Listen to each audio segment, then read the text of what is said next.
Yo! Alright, looks like everything's set up good here. So, today is the day after, actually. Today is the day after the Demoversary. Yesterday was the Demoversary, but today we are going to be making an Iceberg chart and some tier lists based off of Angels and Demons. This was decided by community vote via Discord primarily, but also YouTube. And it only won by like 1 or 2 votes to doing nothing. One of the options in this poll was do nothing and work on the next demo. And that got the second most amount of votes.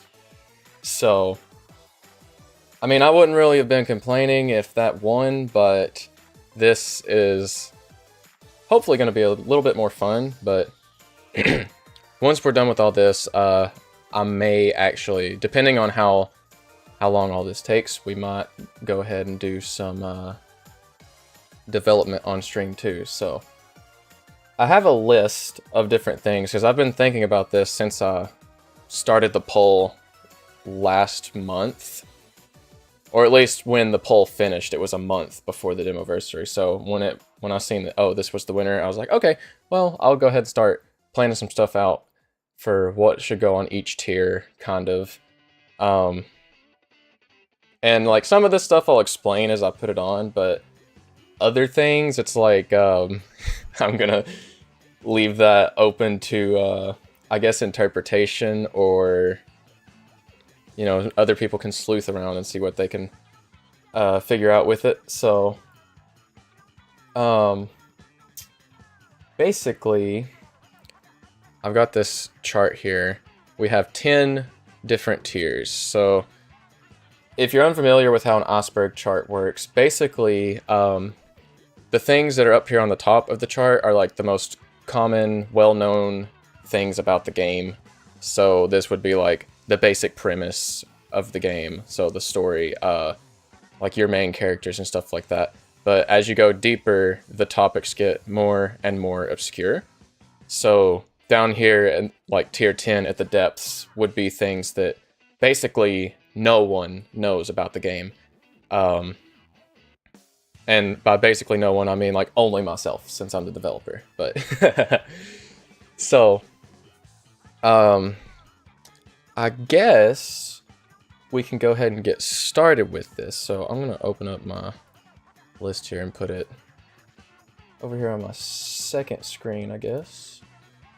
So the first tier is actually just like characters. So, hi Autumn, how are you?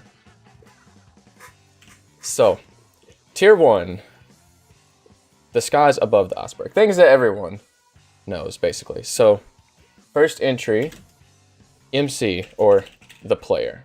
So,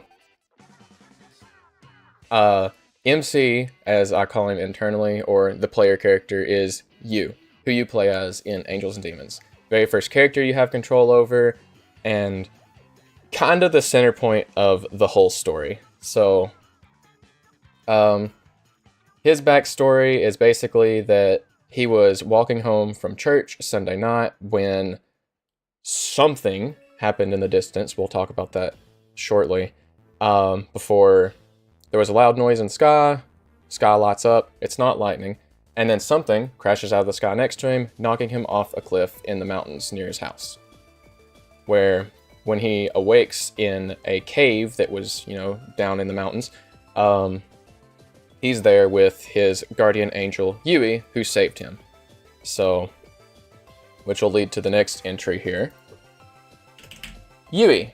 So, Yui, our second protagonist, is the main character, or you.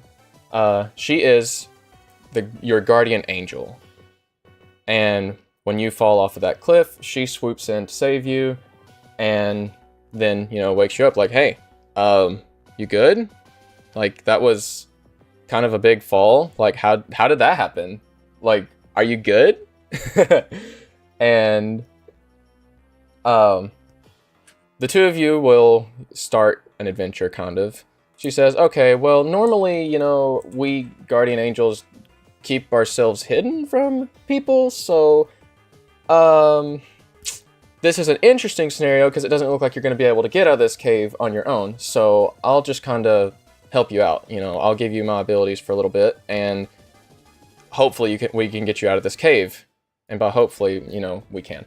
So, as the two of them go and make their way out of the cave, they end up running into demons, which shouldn't be possible because spiritual beings have like a strict set of rules before they can cross over into the living realm.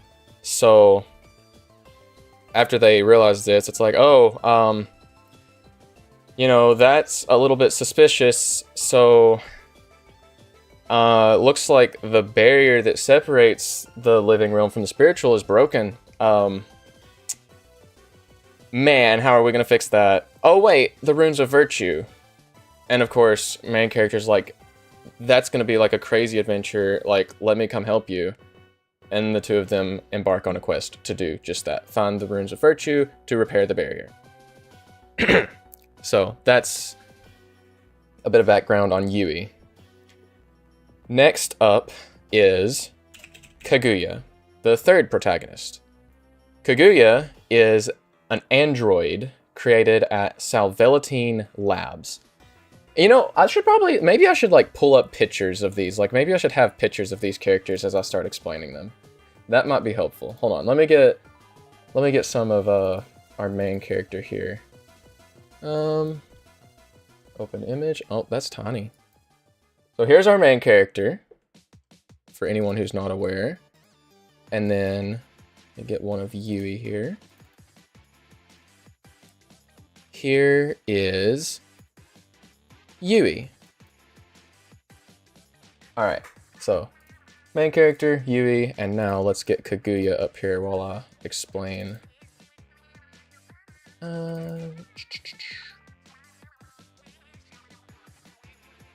Oh, my favorite frame. Okay, this is Kaguya. So, where's she at? Oh, she's so small there. Splatoon jump scare, that's so real. So, Kaguya is an android created at Salvelatine Labs by another character who we will talk about in just a second, but her name is Autumn. So, Kaguya was designed to do things that would be very difficult for humans or dangerous. So she's kind of like I guess like a helper android, but you know, to make a character that kind of looks human, although her face is a screen. Her creator wanted to give her some personality too, so she's a bit snarky, like she'll mouth off a little bit and, you know, but she also really likes music and especially rhythm games, as well as like anime and everything, but that's more because of her creator than just her herself. So Kaguya will have like a pretty big role in the story as well, being the third playable character in the game. Alright, next up is Autumn. And let me get an image of her here.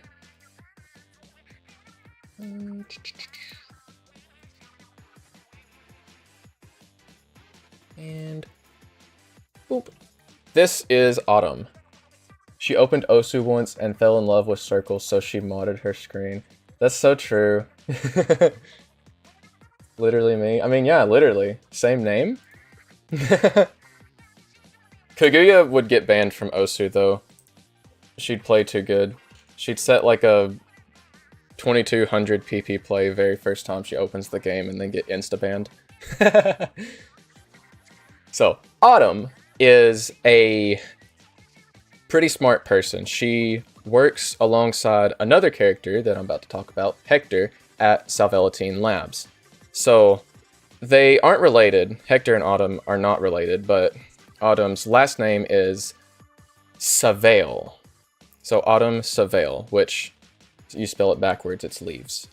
How original, right? Autumn leaves. Oh my gosh! He's so original, guys! But, Autumn is Kaguya's creator, and she isn't so much like...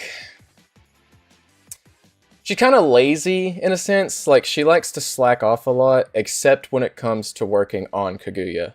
Like, if you asked her to go like run errands, she's gonna like, but I don't want to. But if it's like anything to do with working on Kaguya, she'll jump on it immediately. But Autumn is basically a family member to Hector. She came along with him to a location in Chapeltown, which is the hub world of Angels and Demons, to Salvelatine Labs. And Autumn and Hector have been working on restoring a very big, very important piece of electronics that were left behind by Hector's biological father so many years ago. Which will lead us into our next entry, Hector, the goat. Where's Hector sprites? And here we go, Hector. For some reason, one of the coolest characters out of the 5 playable protagonists, Hector is basically a genius.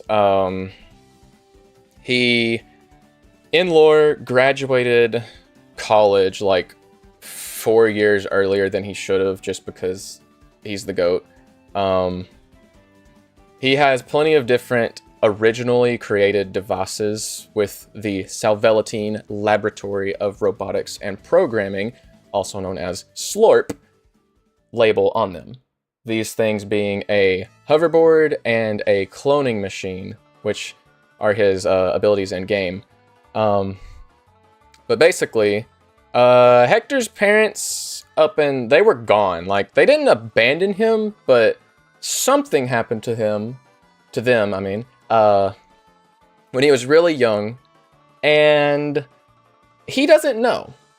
So basically, he's on this adventure now to try and figure out what happened to his parents. That's why he is at Salvelatine Labs, which is his last name, Hector Salvelatine.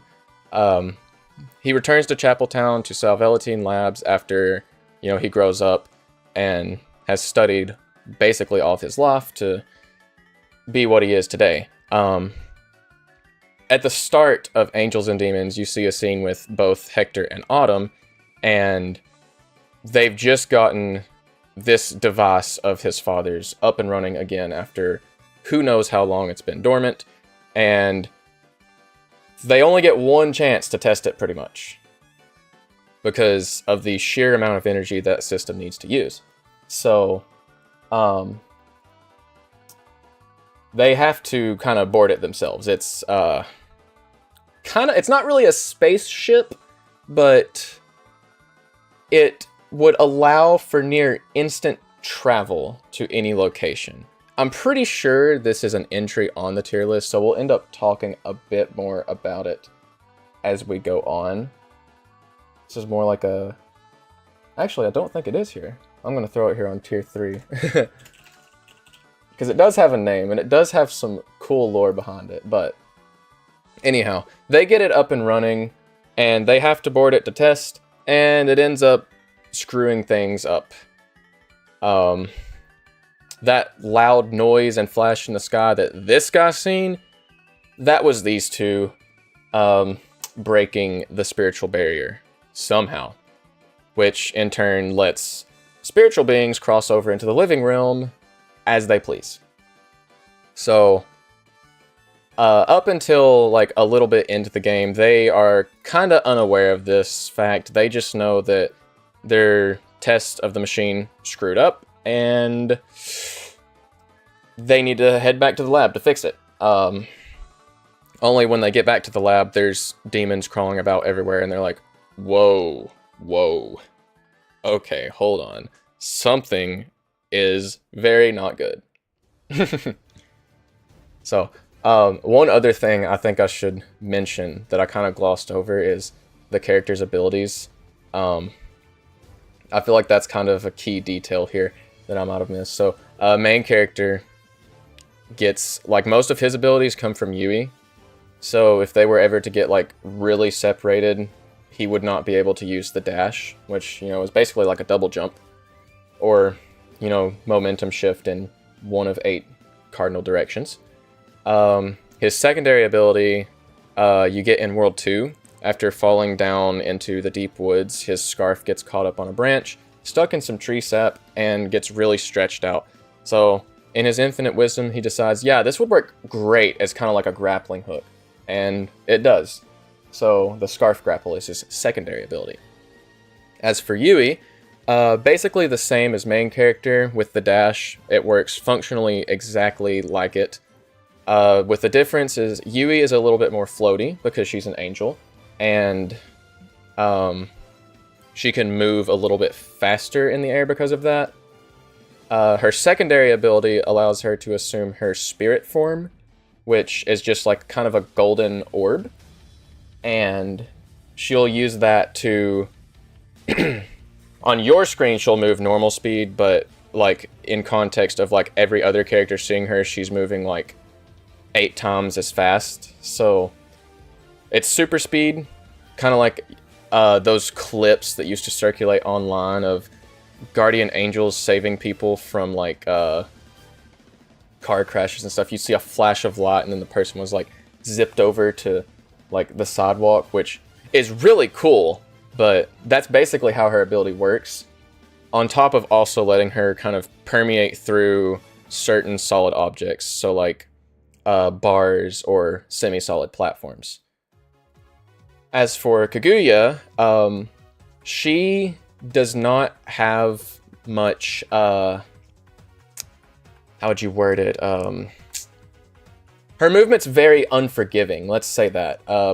Her dash gets no frames of like wind up time, so whatever direction you're holding when you press the dash button, she's going that direction. She also has very little coyote time, which is if you walk off of a ledge and you haven't input jump yet, there's a few frames of forgiveness usually, but she doesn't have hardly any of that. Her secondary ability is still kind of undecided. I have 2 ideas for what hers should be. One of them assuming her sentry mode, which will kind of work similar to Yui's spirit form, just instead of you having control over where she goes, she instead like homes in on like all the enemies on screen and kind of like knocks them away. Kind of like Sonic's homing attack in his games. The other is just to give her a Super Mario World spin jump, which I think would be really cool because it would work functionally similar, like you jump on an enemy with it and knocks them away, but also I've been on a Kaizo Mario kick recently. Like I recently watched a whole playthrough of Barbarous King's ROM hack Grand Poo World 3. And I was like, oh my gosh, I forgot how much I love seeing this stuff. So like I kind of want to put something like that into Angels and Demons, but unsure. We'll see how it goes. Autumn's abilities. Her dash originally was going to be inverted, so if you held up, she would go down, and down she'd go up, and everything else, like alternate directions. But I felt that would be a little confusing, so instead it's visually inverted, but she uses her gun. For her neutral special, she wields a gun. Autumn stays strapped. She keeps a ray gun with her, and that's her dash. The recoil pushes her in the direction she shoots. So her actual dash will also double as like something that can knock enemies away. Her secondary ability is basically an air dodge. Kind of like how it works in Smash Melee. You use her secondary ability, and you can wave dash with it if you so please, or if you do it really close to an enemy, she will parry the enemy and knock them away. So it's kind of like this hybrid of a dodge and counterattack. It's like mixing the air dodge from Smash Melee with the taunt parry from Pizza Tower, basically. And that's Autumn's overworld abilities. Hector, his dash has a little bit of wind-up time to it, but he just uses his hoverboard. And he has, like, some of the coolest animations for it for 0 reasons. Like, I went all out with his animations for some reason, so he's kind of the undisputed coolest protagonist, but he has no business being that cool. His dash is the hoverboard, and it goes in all 8 directions, just like all the others. Nothing really special about it, other than he can get some good speed with it, and there's a wind-up time with no bullet time, unlike the other characters. His secondary ability, he spawns a clone of himself that he can send forward at exactly the same horizontal speed he is going at, or if he uses it in the air, it'll kind of like pop out and stay in the air just for a few frames. And you can jump off of this clone too, which you can use to gain infinite height, which I don't know if I want to just leave in the game, because like it's really fun, but eventually it's going to lead to something being skipped that shouldn't be skipped, so I'm not really sure. But like, I think fun is the priority, because I really just like being able to chain together the jumps with it. It feels really fun, just like the bubble flower in Mario Wonder. So that's the explanation of tier 1. And next we're going to tier 2. So tier 2 is stuff you'll encounter in the main game, but you probably won't know much about until you actually play through it a bit, I guess. So our first entry will be Chet Archie and Sean Parmay. So these 2 characters, Chet Archie and Sean Parmay. Let me get some sprites for them. Gotta find them here. Chet, my goat. Which one's the correct one? Oh yeah, here we go. This is the frame ever. There's Chet. Oh, whoops, wrong window. And Sean. Right here. So, Chet Archie and Sean Parmay. These 2 guys are basically brothers, right? They are based off of, well, not based off of. They have characters that are based off of them. They are super spies, basically. So they're on kind of a secret agent ground set, I guess. They show up in pretty much every world in the game, in one way or another. Chet shows up in World 1. He stops you as you're heading back to Dusty Rock, or more specifically, Big Top's Diner. He stops you and he's like, yo, hey boss, you have any idea what's going on here? And, you know, main character, in his infinite wisdom, he's like, oh yeah, there's a bunch of demons, and he gets cut off, and he's like, yeah, it's dupes! There's dupes! They hired a bunch of dupes in there to blow up the ratings of that diner. I'm gonna get to the bottom of it. I know something sus is going on in there. I'm gonna figure it out. You know, I know you're here, you're a spy too, I know it. That's why you're here. Because you're not from around these parts, for sure. You're not dressed like a cowboy like every other character in World 1. So, surely you're not from here. So, I know you're a spy. I know you're here for the same reason I am. We're gonna figure it out, you know? Like, Chet doesn't, like, take his position seriously, right? Sean, on the other hand, he shows up in World 2. He stops you before you make it to the Eastern military camp, and he's like, whoa, okay, you guys are suspicious. What are you doing here? Oh, wait, you're the guy that Chet told me about. So, yeah, okay, I'll let you in on a secret. There's something weird going on here. There's rumors of, like, buried treasure and stuff under the military commander's house. I'm trying to figure out a way to get around and see if there's anything there. But while they're actually important characters to the lore, both Chet Archie and Sean Parme, they also double as kind of like nudging you in the direction of the secret boss areas, albeit unintentionally. So with Chet, he's like, hey, go in the diner and cause a distraction.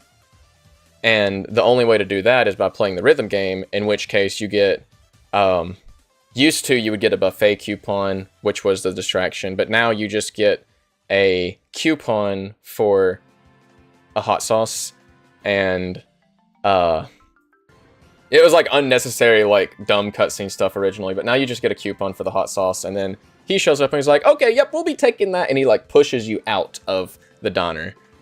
But that hot sauce is the item needed to access World 1 secret boss. Same for Sean. He shows up over in the military camp. He's like, hey, I can't find anything. You guys can try and find something, but I'm stumped. He doesn't really nudge you in the like location of the item so much as the location of where you should take the item, because once you go through the opposite end of World 2, which is Westall Woods, you end up in the Deep Woods at one point, and there's like some kids hiding out nearby because there's also a campsite nearby. They're hiding out down there because LOL, kids trying to act cool and not listen to authority figures from camp. You go down there, there's an old speaker system with a weird dubstep, in quotes, CD. You play that rhythm game there, and then they're like, whoa, you're insane with it. Here, you guys are pretty cool, because, like, and we can kind of trust you not to snitch on us, I guess. Because we found this, like, really weird-looking knife down here. So, you two are adults, referring to main character and Yui. So, we're gonna give this to you. You guys take this, because we're kids. We shouldn't have it. So, you earn the respect of the kids. They give you the Fury Knife, which allows you to go to World 2's secret boss area. And final note on these two, their names are slot puns. Chet Archie, if you say it in a certain way, it kind of sounds like cheddar cheese, Chet Archie, right? And Sean Parme, if you say it like last name, first name, is Parmesan cheese. So their names are like puns on cheese. So that's them. The next entry is Big Top's meeting. So Big Top is a character in World 1. He's key to like actually going through World 1. You have to speak with him, kind of thing. And his new design looks like this. So this is Big Top. Big Top is the mayor of Dusty Rock, which is World 1. And midway through World 1, as you return back to the town to actually like say, hey, so you go to the town first and you talk to Big Top, and he's like, hey, you guys are new here. What do you need? So main character and Yuri are like, hey, we're looking for any churches around here. You know where one is? He says, oh yeah, there was one out near the canyon, but not anymore. Plus, we've not been letting people go to the canyon because of suspicious activity recently. So, yada yada. He's like, okay, earn my trust. Go do this for me, which now is go clean up the train station. And once you go and do that and come back, you catch him as he's leaving the diner, and he states that he has a meeting to go to. So this meeting is not really like mentioned hardly anywhere, like other than him. Like, who is he meeting with? Like, why is he meeting with them? For what rhyme or reason? Well, this is like previous demos, this isn't really talked about as much. But in demo 4, which is upcoming, he's actually meeting with the Glutank. So, like, kind of unbeknownst to him, Glutank lore is like, and this is not like anything secret, if you open the enemy log in game, he's like I'm pretty sure his description states that he's like one of the only gluttony demons in the game that's capable of possession. So he kind of halfway possesses Big Top in a way that just suggests that he does the things that he does in the story. Next up is 2022 demo. So the 2022 demo is interesting. It was called, the very first demo of Angels and Demons was called the 2022 demo. And the reason it was called that is because I originally intended on putting out a new demo every year. Well, that didn't happen because I released the 2022 demo, and then I got a lot of feedback, most of which was, hey, your art style sucks. It's so bad. Like, other than that, everything is pretty freaking solid. Like, the gameplay is pretty fun, but the art style is not it. Like, let me see if I can find an old sprite here. Yeah, so the old sprites looked something like this. Here's one. Very crunchy, black outlines and everything.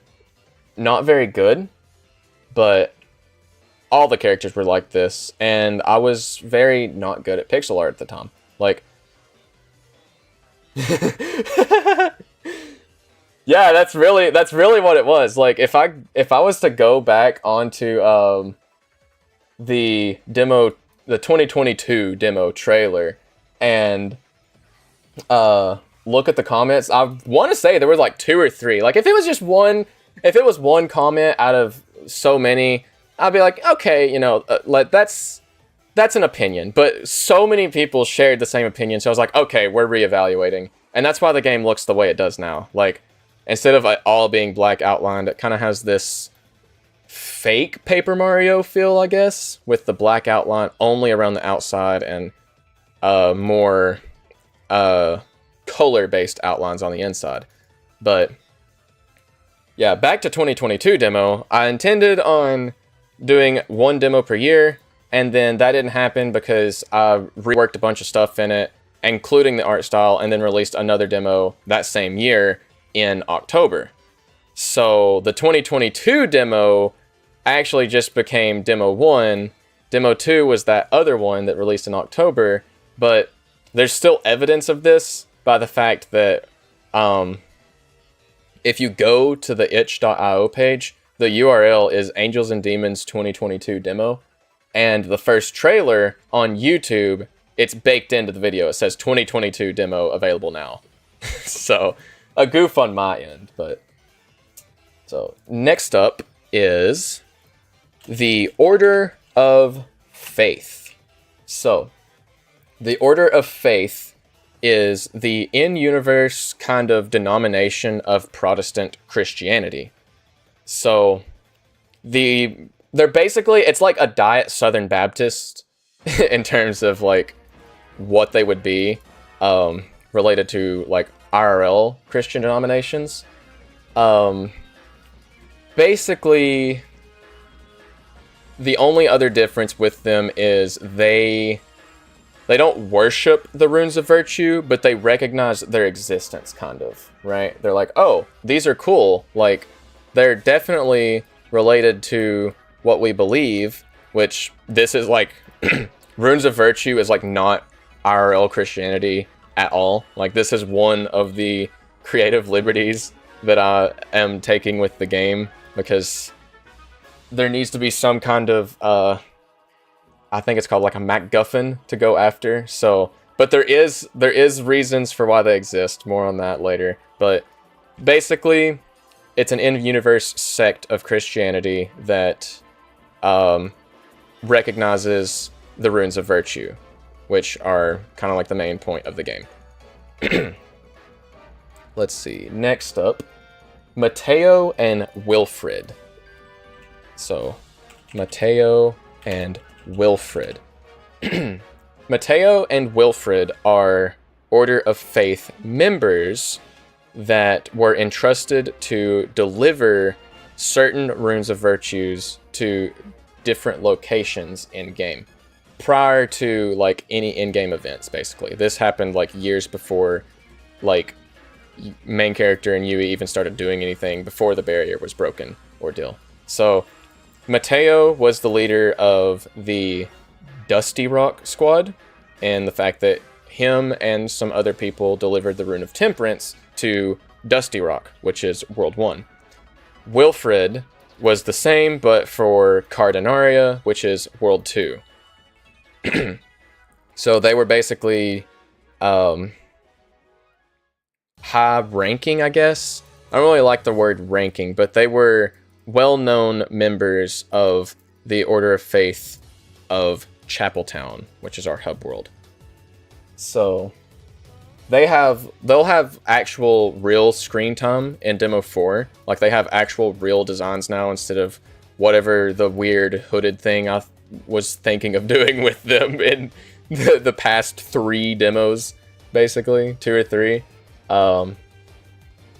Let me see. Let me pull up. I'll spoil what Mateo looks like. I don't have a concrete design for Wilfred yet, but I do have Mateo, and he's baller. He's like the wise old man kind of ordeal, and he would definitely fold people in a fight. So here's his old design. This is Mateo's old design with you know, this was a rehashed version of a Demo 1 sprite, and it shows just because it looks bad. But now here is Mateo's new design. Let me get a cool frame of him here. Yeah, here's his new design. And he's going to have a lot of... Well, maybe not a lot, but he definitely gets his own cutscene showing off some cool stuff in World 1. So this guy is basically like... He's Temperance if it was like an old guy. So next up is, let's see, whoops, I'm typing in there. Can I have this window? Demo, oh wait, whoops, wrong color. Demo 3 rhythm scoring version. So this is kind of an LOL entry on the tier list, but if you open Angels and Demons Demo 3, there's 2 versions displayed on the title screen. There's the actual game version, and then there is the rhythm scoring version, which I think on every public version of the game is version 1.0.1.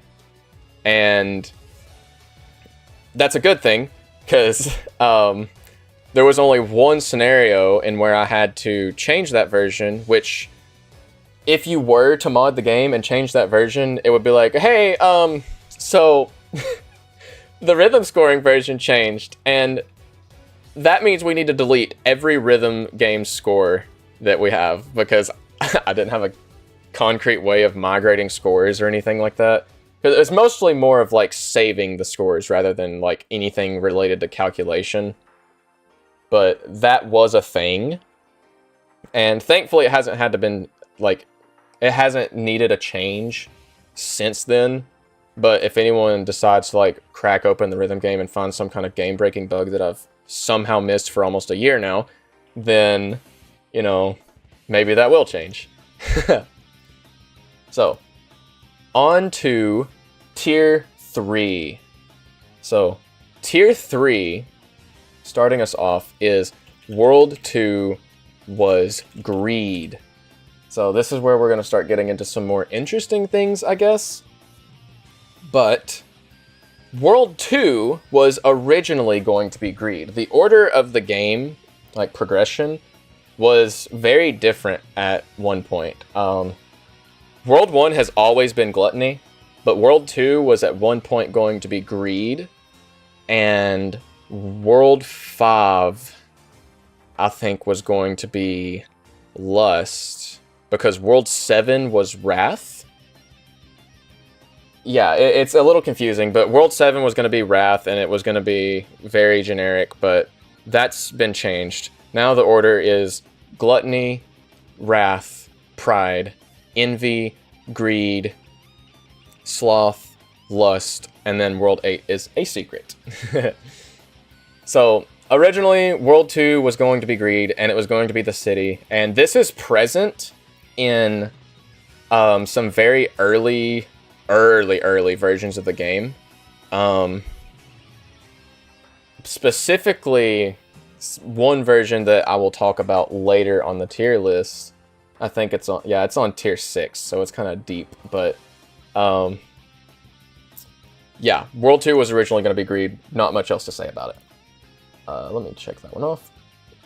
Next entry. Paperverse authorized build. So, for those who are unaware, the Paperverse is a online community of kind of Paper Mario fans and developers, but to me it seems like more developers, but that's like also fans, so mostly fans. Paperverse in 2023 hosted their, I believe, third Nintendo Direct style presentation, and in that they have a mascot. Her name is Pepper, and she shows off games that are being made by people within the community. So Angels and Demons was a part of that Direct, and also was a part of their physical demo disc. So, hold on, let me grab that, and I will show it on stream real quick. Give me just a second.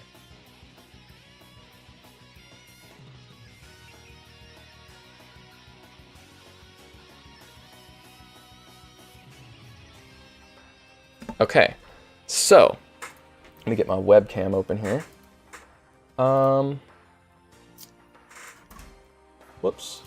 This is the Paperverse demo disc right here. And it's a actual physical Blu-ray disc. You can pop it into a computer with a Blu-ray disc reader, and you have access to, like, I think 20 or so different Paperverse games, including Angels and Demons, which the start screen for that build denotes it as a build authorized for use within the Paperverse demo disc. So it's actually the earliest playable version of Demo 3 that you can get. There's some bugs exclusive to that build that were not in any of the otherwise public versions, because I had a deadline to get that submitted and put in there and everything. But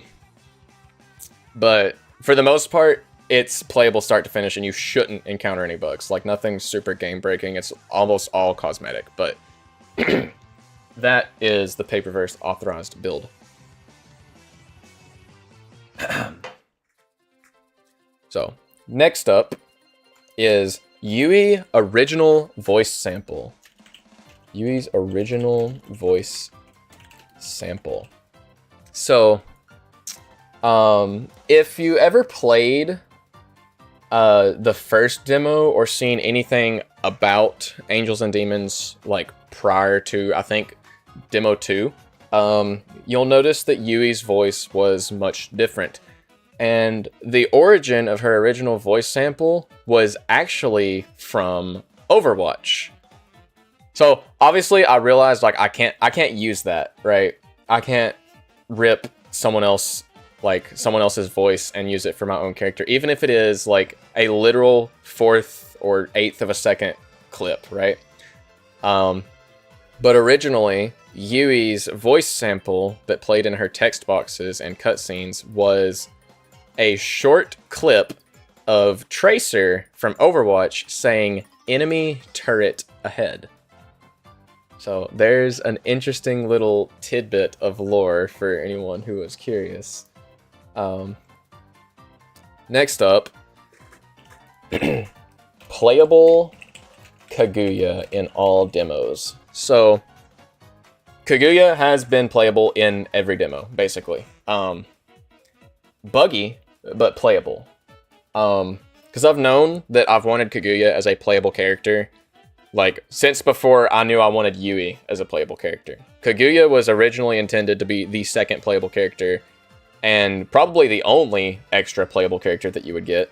But obviously that's changed because now we have 5. It's definitely scope creep, but I'll make it work somehow, hopefully. But anyways, in demos 1, 2, and 3, by enabling debug mode, which is F1, and I believe pressing F4, you can immediately swap characters.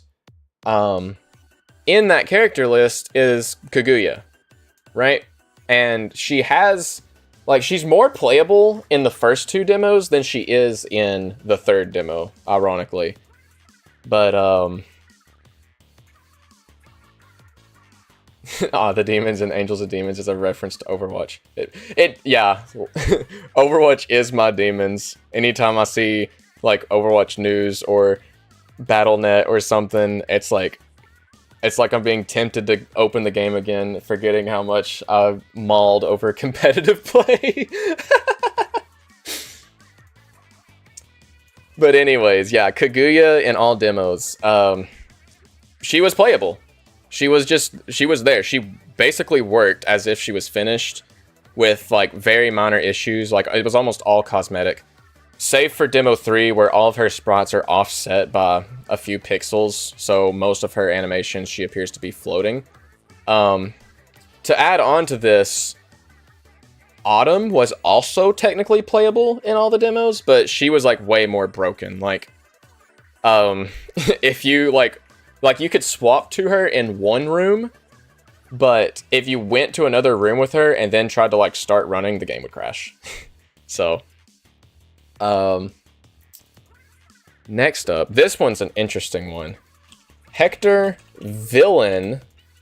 How do you spell villain? Villain. Is that right? I'm fact checking this before I, like, bake it into the video.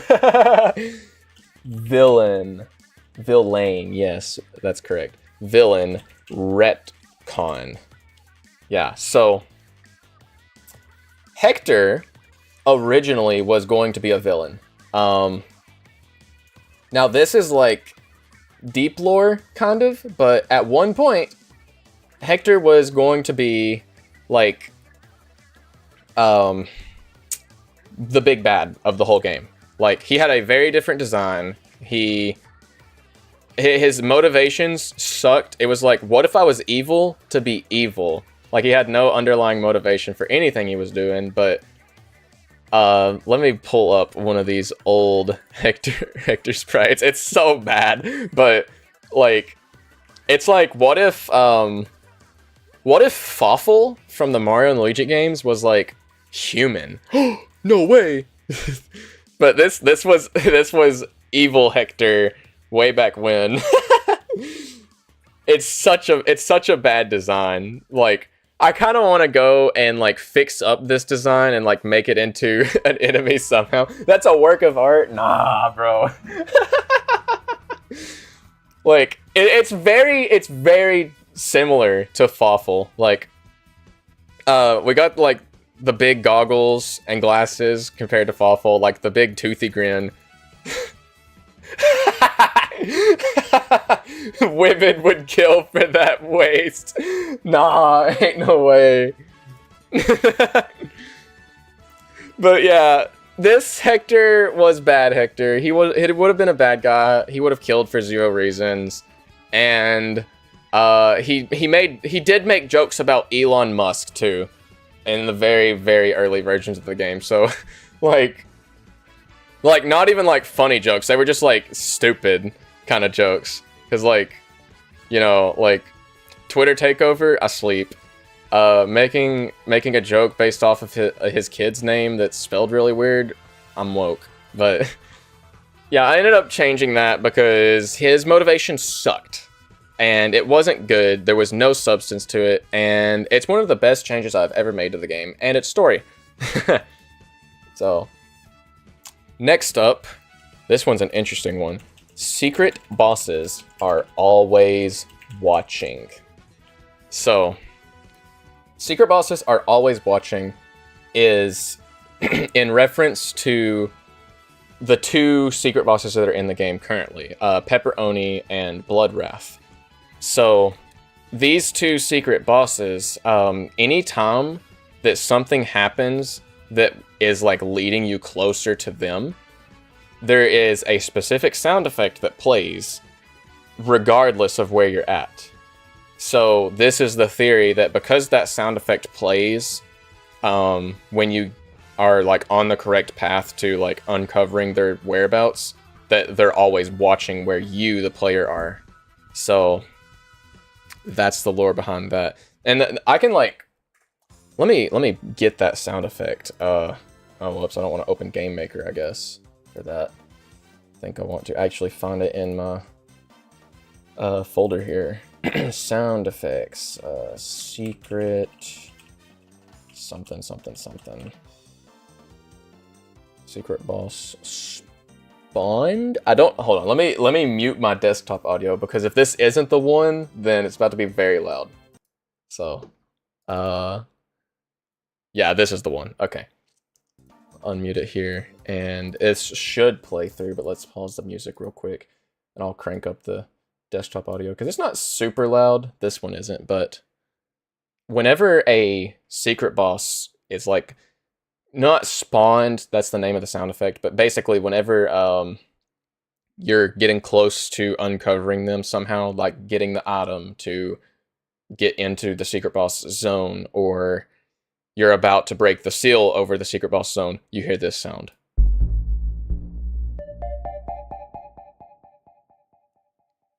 Yeah, which is pretty cool. Like, I love that sound effect. One of my favorites I've ever made. But yeah, let me adjust the desktop audio back down here.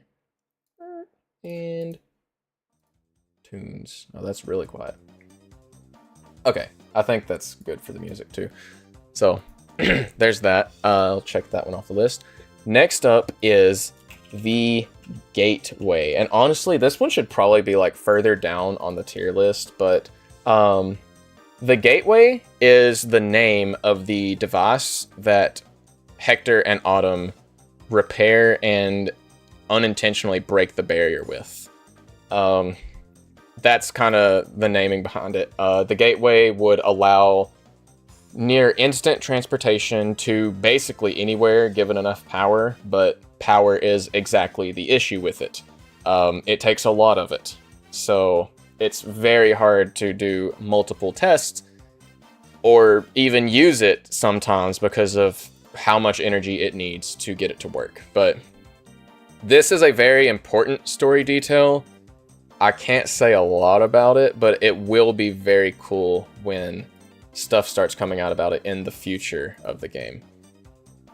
So with that, we are done with tier 3, on to tier 4. So, tier 4, starting off, and this was a funny one, in-game advertisements. So, what is this referring to? In-game advertisements is referring to an early version of World 2, or now World 5, which was the city, and there would be these different signs up in on top of like buildings and everything, and they were advertisements for in-game items. But some of the more funny things I did with this was I just took random GIFs from online that were relevant at the time, and I would like put them in over these and then like send clips of it to my friends like, yo, look at this, how funny is that? But it wasn't real advertisements so much as it was like haha funny like stuff that I was doing. So does it belong this deep on the iceberg? Kind of, because of how many people know about it, but otherwise no, it's just a silly entry. But what isn't silly is the next one, Imp Yui. So this character, Imp Yui, is very mysterious in what it actually is.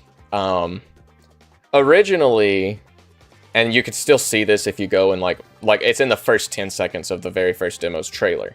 You see Imp Yui and her cohorts with the gateway that Hector and Autumn are in. And you see them like kick it into the barrier. That's kind of been retconned. Her role in the game originally was going to be she was like a big bad.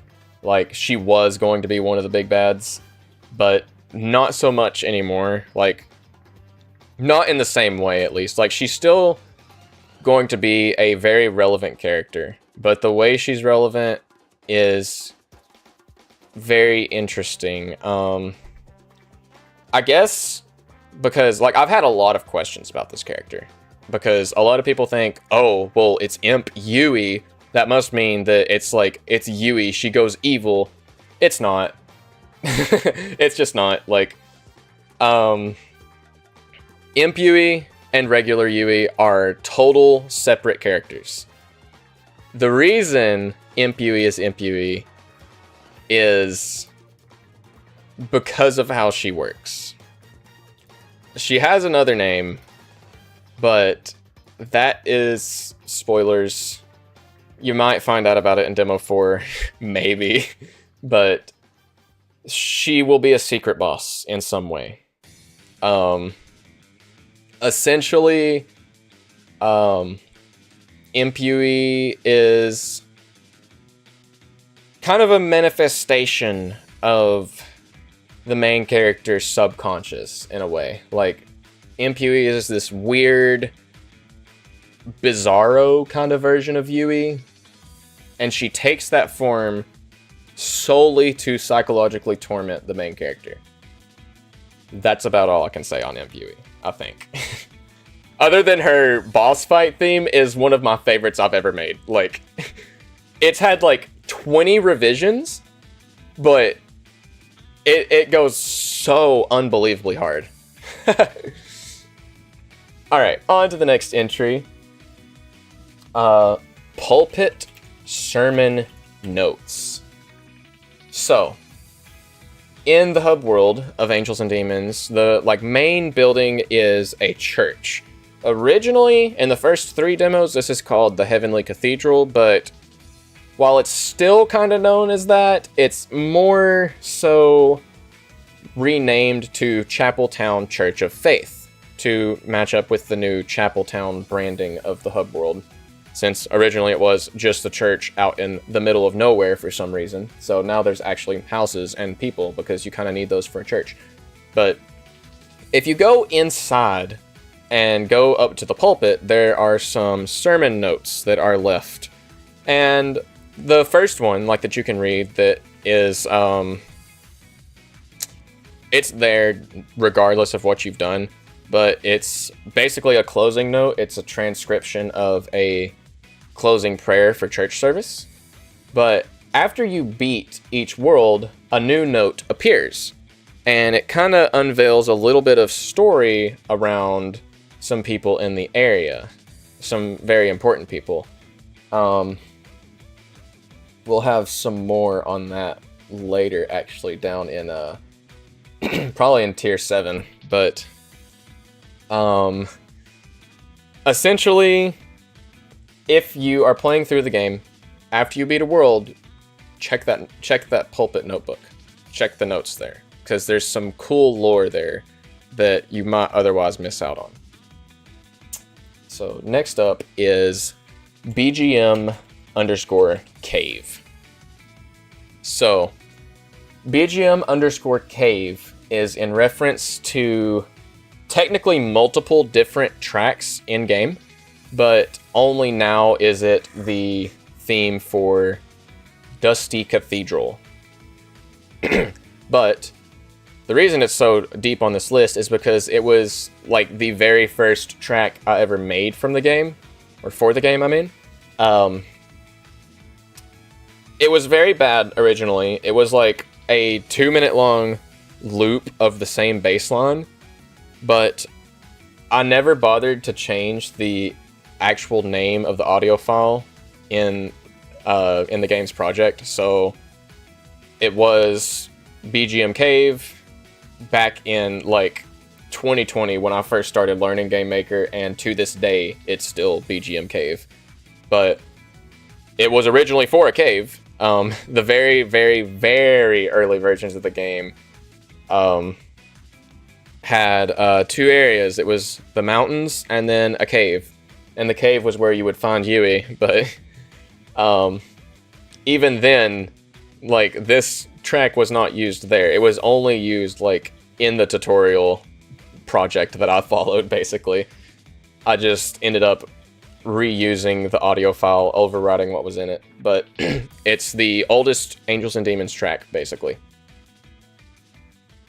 So next up on tier 4, is Secret NPC Dialogue. So some tracks, or not tracks, some characters in different worlds in Angels and Demons have secret dialogue if you speak to them, like, it's random chance stuff. One of the people in the diner in World 1 has the chance to say, like, normally he yells for the waiter and says he needs some more drinks.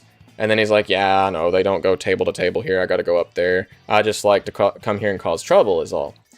However, there's a 1 in 10-ish chance that he will say, I just like to come here and do a little bit of trolling. And there's probably a few others like this. I've just forgot. I think one of the kids in World 2 that's in the town, like, he acts like kind of a... I call him a cringe gamer kid.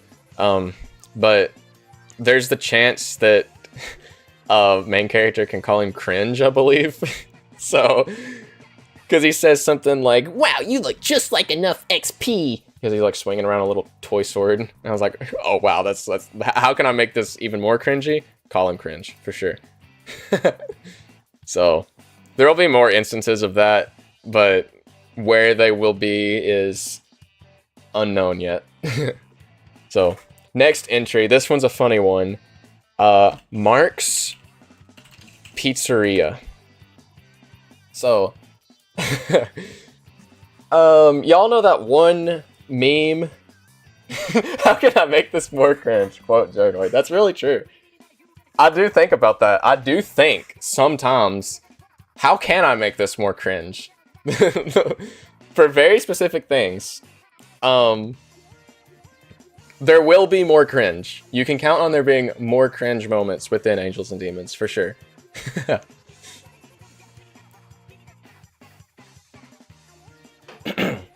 But Mark's Pizzeria. There was a meme that's circulated online a few times where it's the start of a commercial for a place called Mark's Pizzeria. And then, like, it says the name of the place, and it's like, did you know? Blah, blah, and, like, it all freaks out and data moshes and everything. This used to be the funniest thing on the planet to me. And what was even more funny to me at the time, and looking back, very cringe because of how bad it was and how it somehow made it into the first demo, was Pepperoni's boss fight theme used chopped vocal samples from this meme. So if you actually go onto my YouTube channel and look at my playlist, I'm pretty sure that the 2022 demo OST is still unlisted on there. That track is there. And I think it's pretty terrible looking back on it. Like, at the time, I thought it was like peak. I thought it was the funniest thing. I thought it was like, oh cool, the secret bosses have these, like, they get the vocal samples because they're otherworldly and they're freaky. But no, it was just bad. It was kind of annoying to listen to on repeat. Like, and this is all retrospect. Like, now I know not to be cringe with it, and instead just, like, do like I did with Millionaire and actually just sing vocals myself, which I'm sure in retrospect, or more when in the future, when I start working on World 5, where that'll go to, I'm gonna be like, wow, these vocals are cringe, and I'm gonna, like, either re-record them or Millionaire is going to become vocalless. So that is tier 4. Tier 4 complete. Tier 5, starting off, Yui Fallen Angel Theory.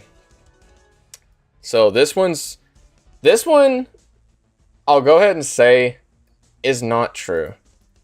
Okay, I hate to be the bearer of bad news for all the people who, you know, were preying on Yui's downfall, but it's just not true.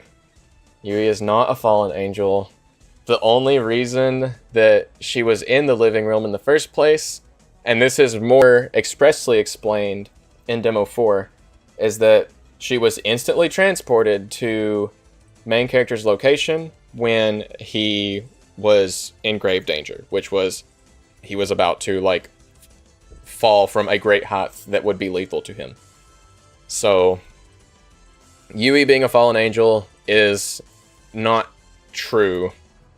Could it happen? I mean, if you can somehow trick her into, like, being a bad person, or a bad angel, I guess, because that's how fallen angels happen, to my knowledge, is they rebel against God, and for an angel to go and, like, start sinning, you know, that sounds like rebellion against God, so she would, in theory, become a fallen angel. So, fake news, Yui is a fallen angel. The only time she's a fallen angel is when she gets KO'd and she just falls over. That's the only time she's a fallen angel. And more in the literal sense and not like the spiritual sense.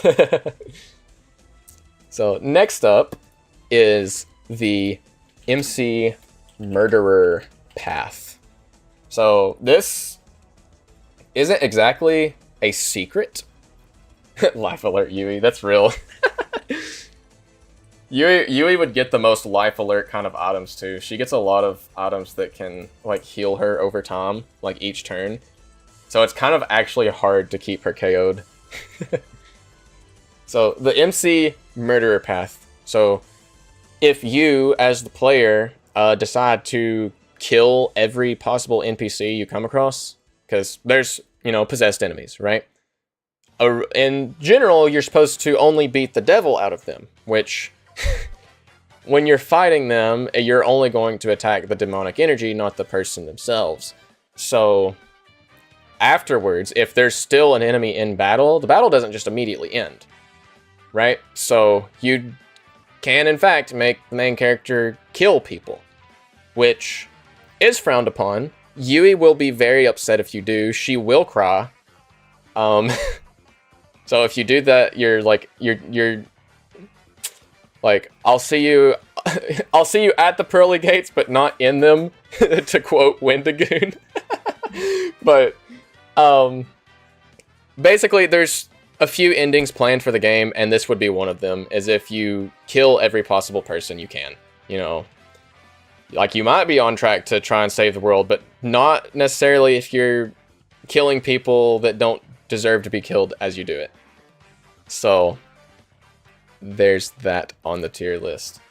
Next up, this one is some more Demo 4 kind of stuff, but we have the Order of Diabolists. So the Order of Diabolists is basically the evil version of the Order of Faith. These guys are responsible for quite a bit of stuff in the in-game lore. What exactly they're responsible for, I can't exactly say, but because this will be shown in Demo 4, they are the people who summon the secret bosses. Which, secret boss summoning is not anything secret. If you look at their enemy log explanations, both Pepperoni and Bloodwrath are explained to have been in the living realm long before the barrier was broken. So, that's because of these guys. They're very violent.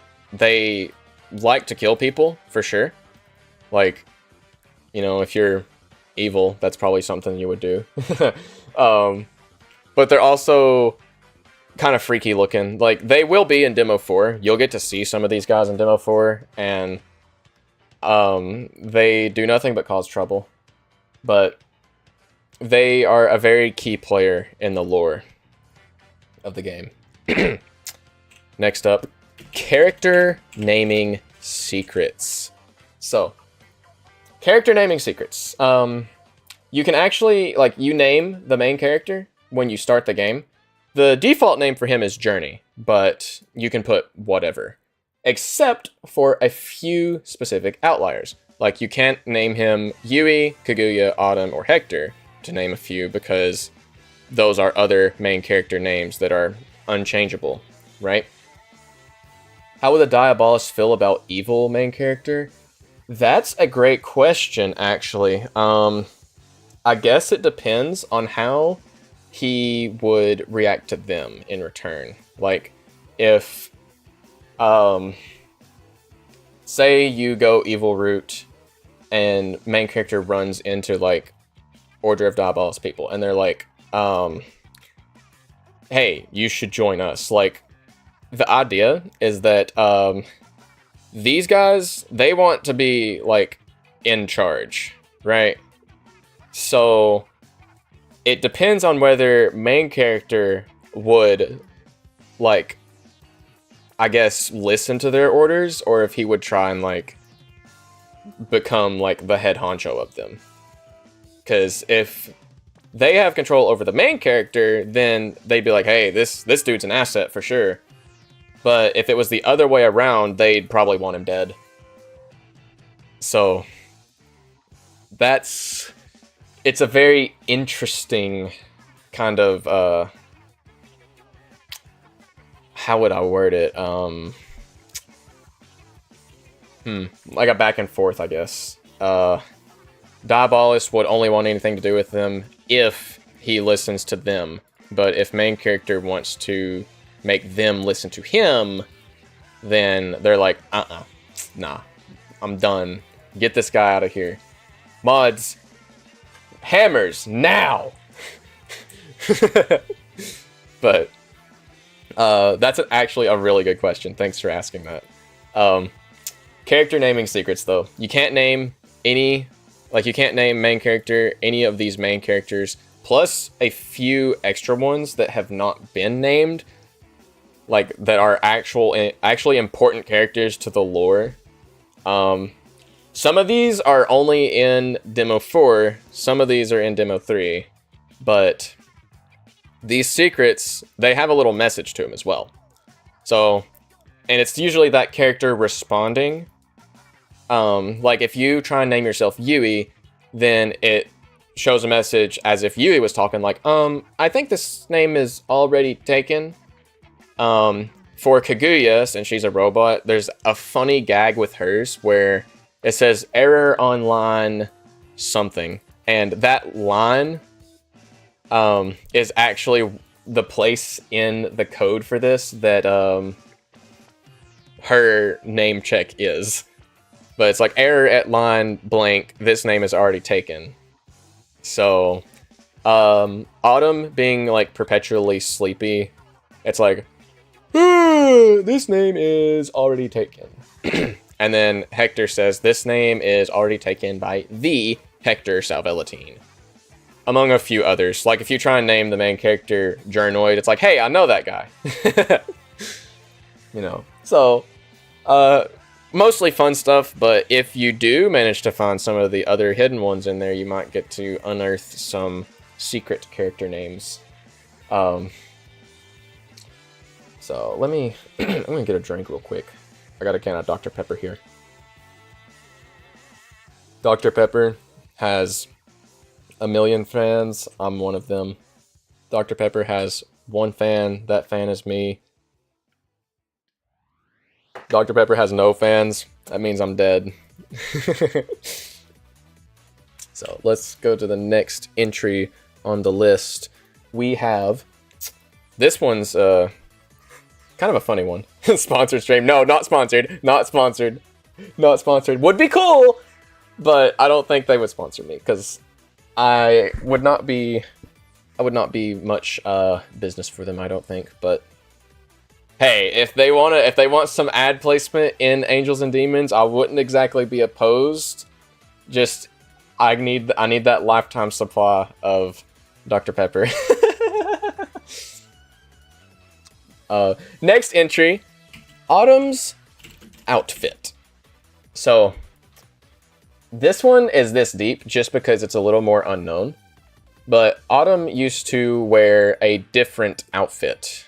Her playable character outfit was originally she was going to wear a pink hoodie that had like a collar on it, kind of like a ski jacket, I guess. And basically that was it, like unchanged. Like she still has her denim skirt and her loafers and everything, but otherwise she was gonna wear a pink ski jacket kind of. Let me see. I might have the old sprite here on hand. I wish I could see these things. Yeah, here's here's an old Autumn sprite right there. Yep. Vintage. You can even see where I used to very, very heavily emphasize the bags under her eyes from being chronically sleepy. That used to be like a key character trait for her, was that she would be always sleepy, but not so much anymore. Still kind of, but not as much. But yeah, she used to wear a pink jacket, so that's what this is. Next up, Pepperoni laugh sound origin. So this one is an interesting one, and this might not even be correct. I might have ended up changing this, but I don't remember if I did, because I know I did this at one point. But there's a video online of popular-ish YouTuber slash streamer Simple Flips, and it's like a clip of him like he laughs in such a way, he goes like, ha! And they edit him into a balloon that's popping when it happens. That pitched down with like some effects and reverb might be the origin of Pepperoni's laugh. So it's a little bit like on the like level of like, can I use this? Because I don't remember if that's exactly how it is. I might have changed it somewhere along the line. Like I might have realized that, oh yeah, I can't really do this because I didn't ask for permission. But like, I don't remember. I just know I made this sound at one point using that as a source, and it might still be Pepperoni's laugh sound. So, but with that, tier 5 is complete. So, on to tier 6. We only have 5 entries for tier 6. As we start to get deeper on the list, there's going to be less and less on each one. So I think this will probably be a good time for me to take a small stretch break with this neat little animation I made for it with my new little persona guy doing some stretches out of his chair. So I'm going to get up and move around for just a minute, and I will be right back.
All right, and I am back. Just gotta get up and move around just a wee bit. This winter has been very interesting in the fact that I've had a few days where I've been able to just sit and work like all day, which has not been very good for me. So I'm trying to make it a point to get up and move around a little bit more than I normally would. But now that that's out of the way, back to tier listing, or iceberging, I guess, in this case. So, starting off, tier 6 is real villain not yet revealed. So, this one is exactly what it sounds like. The real villain of Angels and Demons has technically not been revealed in any of the demos yet. He's planned in lore and everything, and you will get to see him eventually. And then you'll realize that, oh, wait, he's had a hand in a lot of stuff. But I'm trying to make sure that his, like, lore, his reveal, everything is, like, very impactful. And you'll see the effects of this character in many, many places. Like, you'll probably start to learn about him, I'd say, I think as early as the end of World 3, via the hub world, like, sermon notes. Though I'm not positive on that, because I do not remember where I put the dialogue that mentions him. But definitely, if you do things right, you'll know about him through World 4. For sure. So, next up is multiple endings theory. So, this isn't really a theory. This is, like, mostly fact. Maybe the real villain was the friends we made along the way. Or the CIA, it could be them. Real three-letter agencies. I mean, I don't think it would be the real villain couldn't be the friends we made along the way. Right? I mean, definitely not Yui. These two, maybe. It would go against her programming, but it could be possible. That's not foreshadowing either, but, like, it could be possible. But multiple endings theory isn't really a theory as much as it is, like, a confirmed thing, because I want the game to have multiple endings. How different these endings will be is not really up in the air, but more like how you get to them will be different. Because thinking about it off the top of my head, there would be 4 possible endings.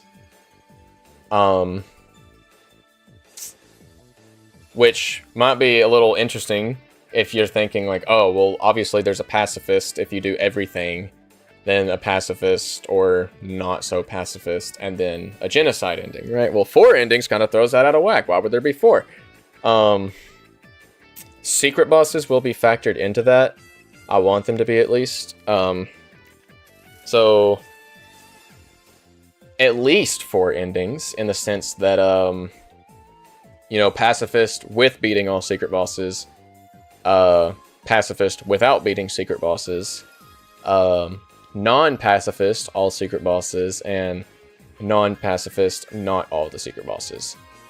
So there's at least 4, but there could be more than that. But the main ones would be like pacifist secret bosses, pacifist no secret bosses, and then non-pacifist secret bosses, non-pacifist no secret bosses, which is a lot of words. But next up, this one's another interesting one. In quotes, Aki and Kaguya. So, what does this mean? Basically, Autumn and Kaguya their character designs came from a thing that translated was Squid Maker. Some people who are like Splatoon fans may have, like, you've almost certainly seen someone with one of these profile pictures if you like are in any kind of Splatoon community. There was a Japanese profile picture maker called Ika Maker, and you could customize an Inkling in like a bunch of different ways, like outfits, accessories, ink color, and whatnot. Autumn and Kaguya started as Splatoon OCs that were used for me to test Discord bots. So, Kaguya is the most literal one. Like, I started with Aki, which is Japanese for autumn. And eventually it migrated to being Kaguya, which I think I mentioned this later on the tier list.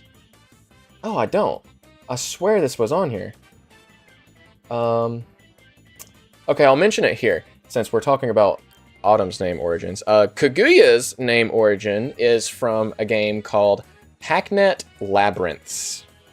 In that DLC for Hacknet, there's a character named Kaguya, or their screen name is Kaguya, and the whole aesthetic of Labyrinths, I loved. Like, great game, one of my favorites, and if, like, as soon as I know that I've forgotten, like, everything about how to go through that game, I want to replay it, because, like, since it's a puzzle game, kind of, hacking puzzle game, if you remember the puzzles, they're not really puzzles, but that's Kaguya's name origin. Autumn used to be Aki, and her sprites, half of them in game, still reflect that, being named like SPR underscore Aki underscore whatever.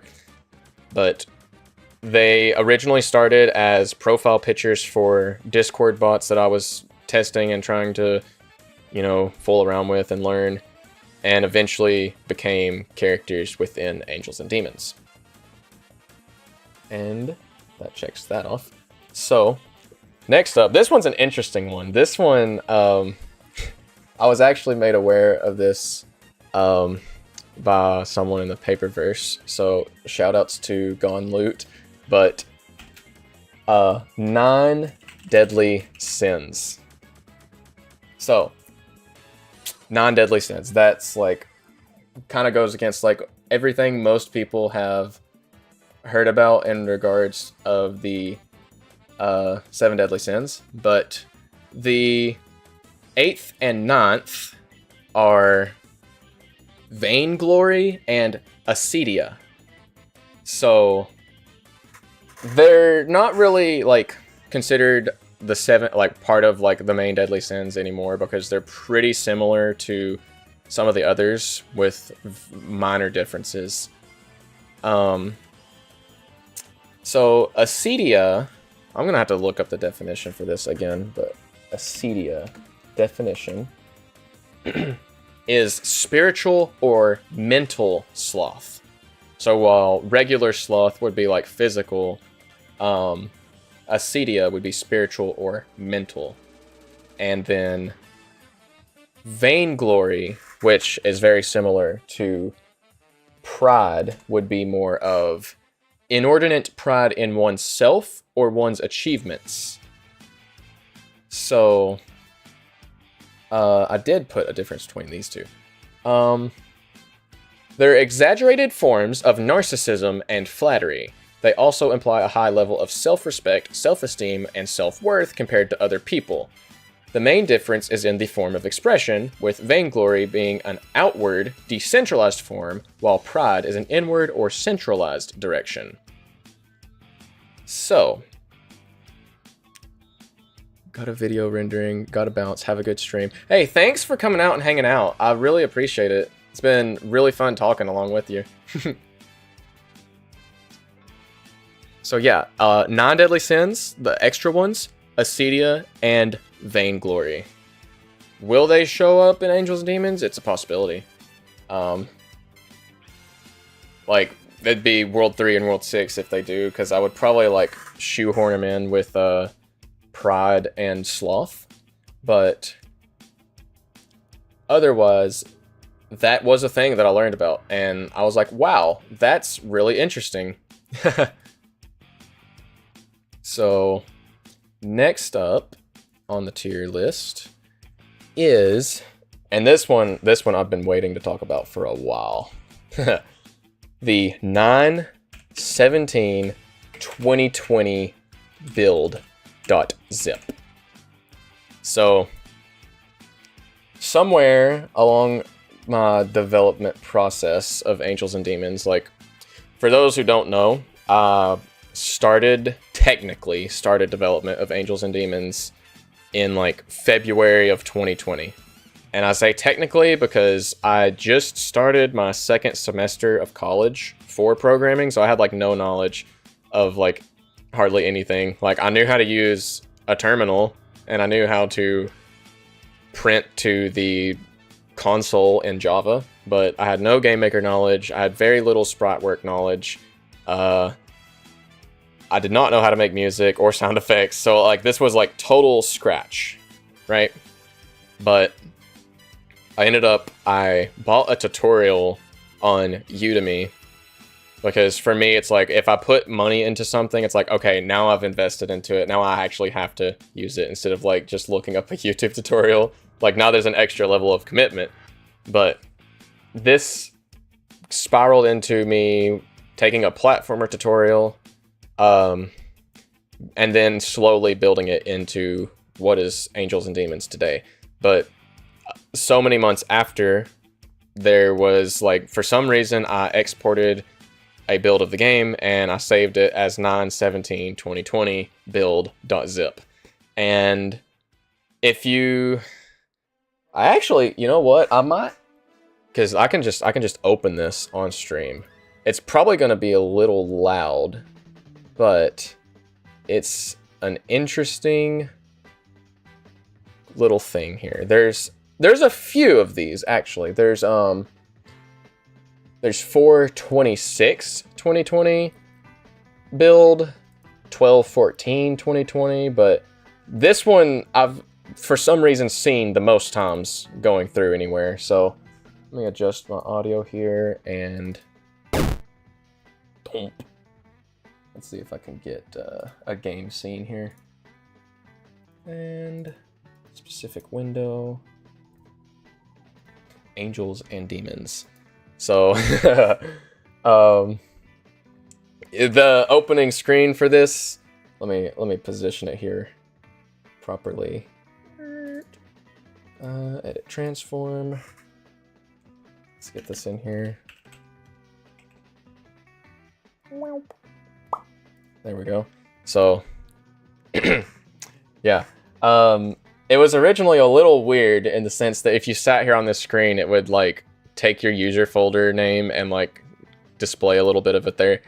But this build was for testing that one world 2 city. So you'd originally start in a sewer. Let me pause the music here that we got playing in the background. You'd originally start in the sewer and then go forward through here, but like this like is basically impossible to get through, kind of. And you can hear my like terrible early music attempts. But if I go, oh, can I not? There we go. Yeah. Here's what some things used to look like. This is the old hub world, and you can kind of see it looks a lot different than it does nowadays. You can't just walk up it. No slopes. Slopes didn't exist. There was no pulpit stuff. Oh, there's that Yui voice quip from earlier in the Iceberg. Yup. So like a lot of this stuff is like old, not considered canon to the game anymore. Like if you kind of look, one thing that's been removed in like performance reasons is the lighting here. There's little particles that float around it. I've thought about adding that back in, but I'm not entirely sure if I want to do that or not. It's very subtle, but like it does look kind of nice. But the entry to World 1 was actually over on the left side, just like up here. And the building looked a lot less like a church. And you couldn't actually go outside. The opening of the game had like the cutscene was like way different. You would actually just have like a pan through cutscene to see the church, and then you would be in here and you'd be like, oh, let me activate a warp table because that's just a thing that exists. And on top of all that, this was in an era before the game was an RPG or a rhythm game. None of that was here. It was solely a platformer, based off of Super Paper Mario in the sense that you just jumped off of enemies and did damage to them. And I ended up like I had a lot of this done, and I was like, oh yeah, I'm gonna release this demo. And then like I played through it from start to finish and was like, this isn't fun. So that's why the game is the way it is today. Because I was like, how can I make it fun? One of my friends was like, oh, you should make an RPG, make a top-down RPG. Like, but I didn't want to make a top-down RPG. So I was like, huh, maybe I could make it like the Mario and Luigi games, because I like those. How could I do that? But I need to do something unique for it. Enter the attack styles. Then, at some point through that, I was like, I want to make a little timing-based rhythm game, sort of. Like, it was not like the Mania rhythm game that is in now, but more like you would press the jump or the run key in time with the music to deflect attacks. So it was more like, there's two different games I can think of off the top of my head that do something like this. Harmonite on the 3DS and Muse Dash.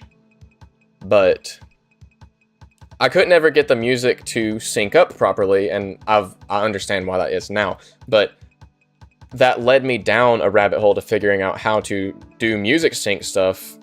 And this was at a time that I was really, really interested in playing Osumania and also by proxy Friday Night Funkin', but I was like, I wonder if I could make an Osumania clone. Like, I wonder if I could just do that. Like, is that possible for me with my knowledge to do? And I started working on it, and I did. I managed to do that. Like, and it was synced up with the music and everything. And I was like, okay, yep, this is becoming a part of the game now. This is really cool. I will find a way to do it.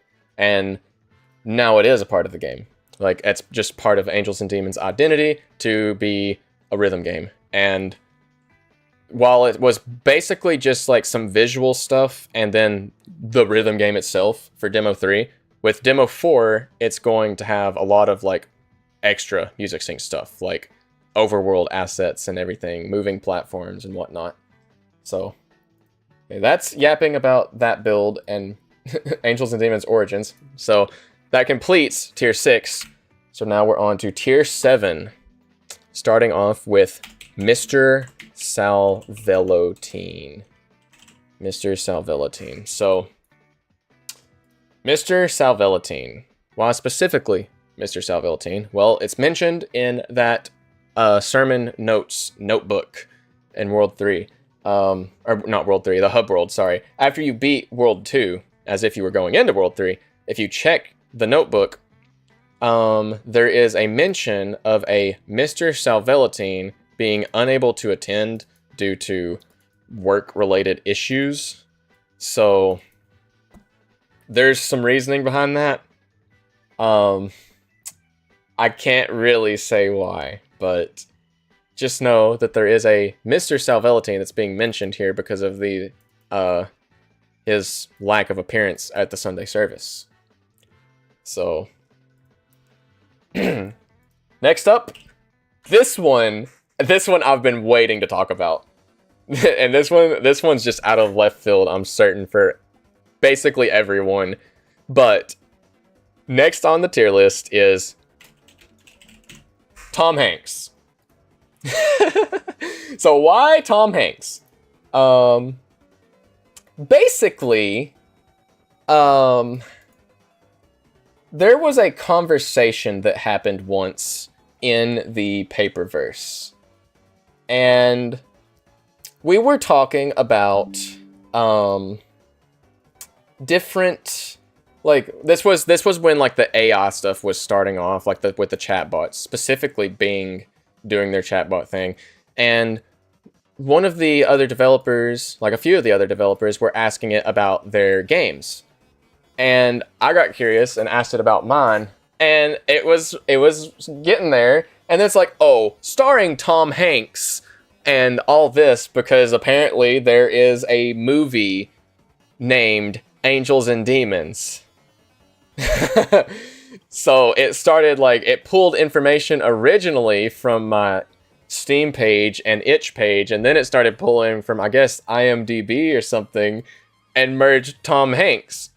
And some wonderful soul in the Paperverse made this image. Versus Tom Hanks in the rhythm game. And now Tom Hanks is a solidified part of secret Angels and Demons community lore. Though he's not in the game anywhere, because I'm not trying to get sued, but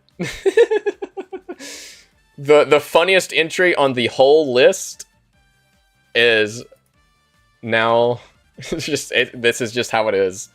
Like, organic community stuff right there. So let me move this around over here.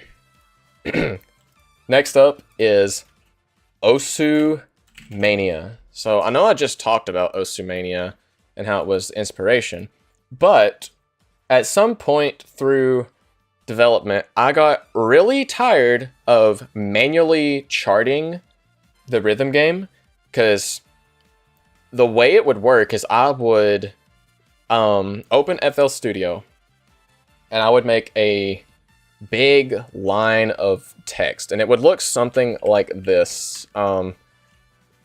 This would be kind of how I would write the code. I would have to reference the step and bar of the song. So I would have to do, let's see, and then bar. So like, say this is the first bar of the song, and then I would have to tell it what notes are here, right? Now this doesn't look too bad, but I would have to do this for almost, like, if there was a note in the song, I had to do this for the bar and step. Oh, I actually missed a part. Yeah, so say this is the very first part of the song. Yeah. So it goes into a grid, it goes into the bar right here, and then what step, right? So I would have to manually write this, like, for everything. And if you've seen how some of the charts are in Angels and Demons, these took hours to write. Not to mention that if there was ever one that was, like, offset somehow, I had to manually scrape through all of the code and find where I had mistyped something or accidentally doubled up on a note or something. So I got fed up with that, and I wrote a program to read through Osu Mania chart data and convert it to that. And I only use it for my charts because, like, obviously I don't have rights to anything else there, but thankfully Osu Mania, or Osu in general, is open source, and like, if I knew C#, I would have just, like, cloned the repo and then just made a in-game exporter for it, but no, I gotta go the hard way. But yeah, the charts in Angels and Demons for the rhythm game are made using Osu Mania. So that's why it's this deep on the tier list. Next up is, oh, whoops, I got my color and size mixed up here. Desert Nomads. So, what is this in reference to? The desert nomads were originally going to be like the main type of NPC in World 1. This was before the game became RPG and rhythm game. When it was solely platformer, you would go through the desert and you would reach like a nomadic town, which kind of doesn't make sense because nomads aren't, at least to my understanding with the definition of a nomad, they're not supposed to like have permanent residence. They're like wandering people. That's to my understanding. I might be wrong on that, but basically it was all like the same NPC. They were wearing hoods and they would make nomad wordplay jokes. So one of them was bromad. They were the bromads, and they would like it was like all these different bro puns back and forth. I'm glad I did not stick with that because it was another instance of how can I make this more cringe. So now on to tier 8. Tier 8. We're almost to the end. So 2 demos theory. So 2 demos theory is the theory that there was only supposed to be 2 demos. And this is kind of correct in the fact that my plan was to release the first demo, start working on World 2, and release a second demo with World 2. And that obviously did not happen. So the timeline was, instead, and by we I mean me, I made demo 1, which took like technically 2 years. And then I got feedback. It was like, this is a little unbalanced. The art style sucks, yada yada. And then demo 2 happened in the same year. And then like a month or so, almost like a month or two after I released demo 2, I found out that I was going to be a part of the 2023 Paperverse Direct. And I could have sat on that and been like, okay, here's my trailer for demo 2. And I could have been done with it. But that's not what I wanted. I was like, yeah, I can get another demo done. I can get World 2 and everything I want for it finished in like 5 months. And I did. I cut some corners in a few places, but I made it work. Like, so there was 3 demos, and then I got a lot of really good feedback after there because I got some good exposure, right? People coming from the Steam event that we had, coming from Paperverse themselves, and other like just regular exposure on other social medias. And then I got some good feedback. It's like, hey, the speed stat is useless. Pepperoni is busted. He's so difficult. And a bunch of other things.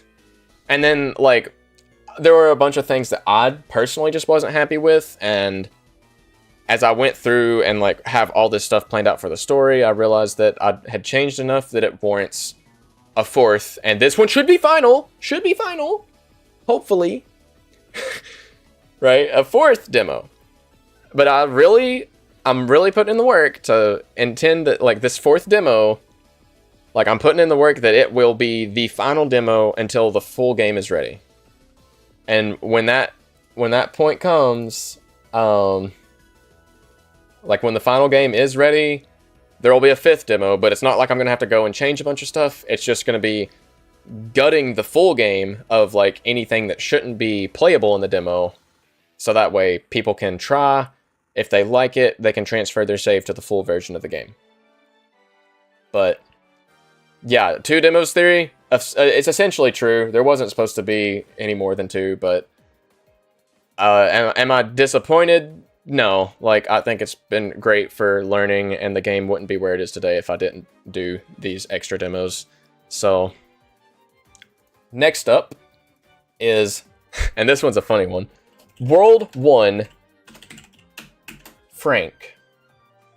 So this is something that's going to show up in demo 4 now. It's going to make its way back into the lore, but as far as I can remember, and like I avoided doing this for some reason. Like I guess I felt like it was like not as serious for the context it would have been used, but in the last, or I guess second to last cutscene of World 1, when you're fighting or about to go into the fight with the Gluttarist, originally Mayor Big Top was going to address the Glutank as Frank, because as we mentioned earlier in the tier list, where is it? Big Top's meeting, yeah. He was going to meet with the demons, and Glutank was going to say, yeah, his name is Frank. That's basically what it is. And like, so few people know about this. That's why it's so deep on the tier list. And it, like, if you're glancing at it, it looks like really ominous. Like, Frank? Who's Frank? Important lore character? No, it's just the Glutank. And I'm bringing this back in Demo 4. I'm finally rolling around on it, because I've realized that I was taking a lot of the stuff with the game way too seriously for what it was. Like, there's going to be hopefully a lot more humor with it, but anyways, next entry is Chet Archie theme song. So this one is actually pretty fuzzy for me even. I think this was in Demo 1, but I might have removed it because it sucked. But there was, at one point, a song that would play whenever you were talking with Chet Archie. And it was basically the same, like 5 notes, I think, on loop, with various instruments coming in and doing the same thing over and over. It just went over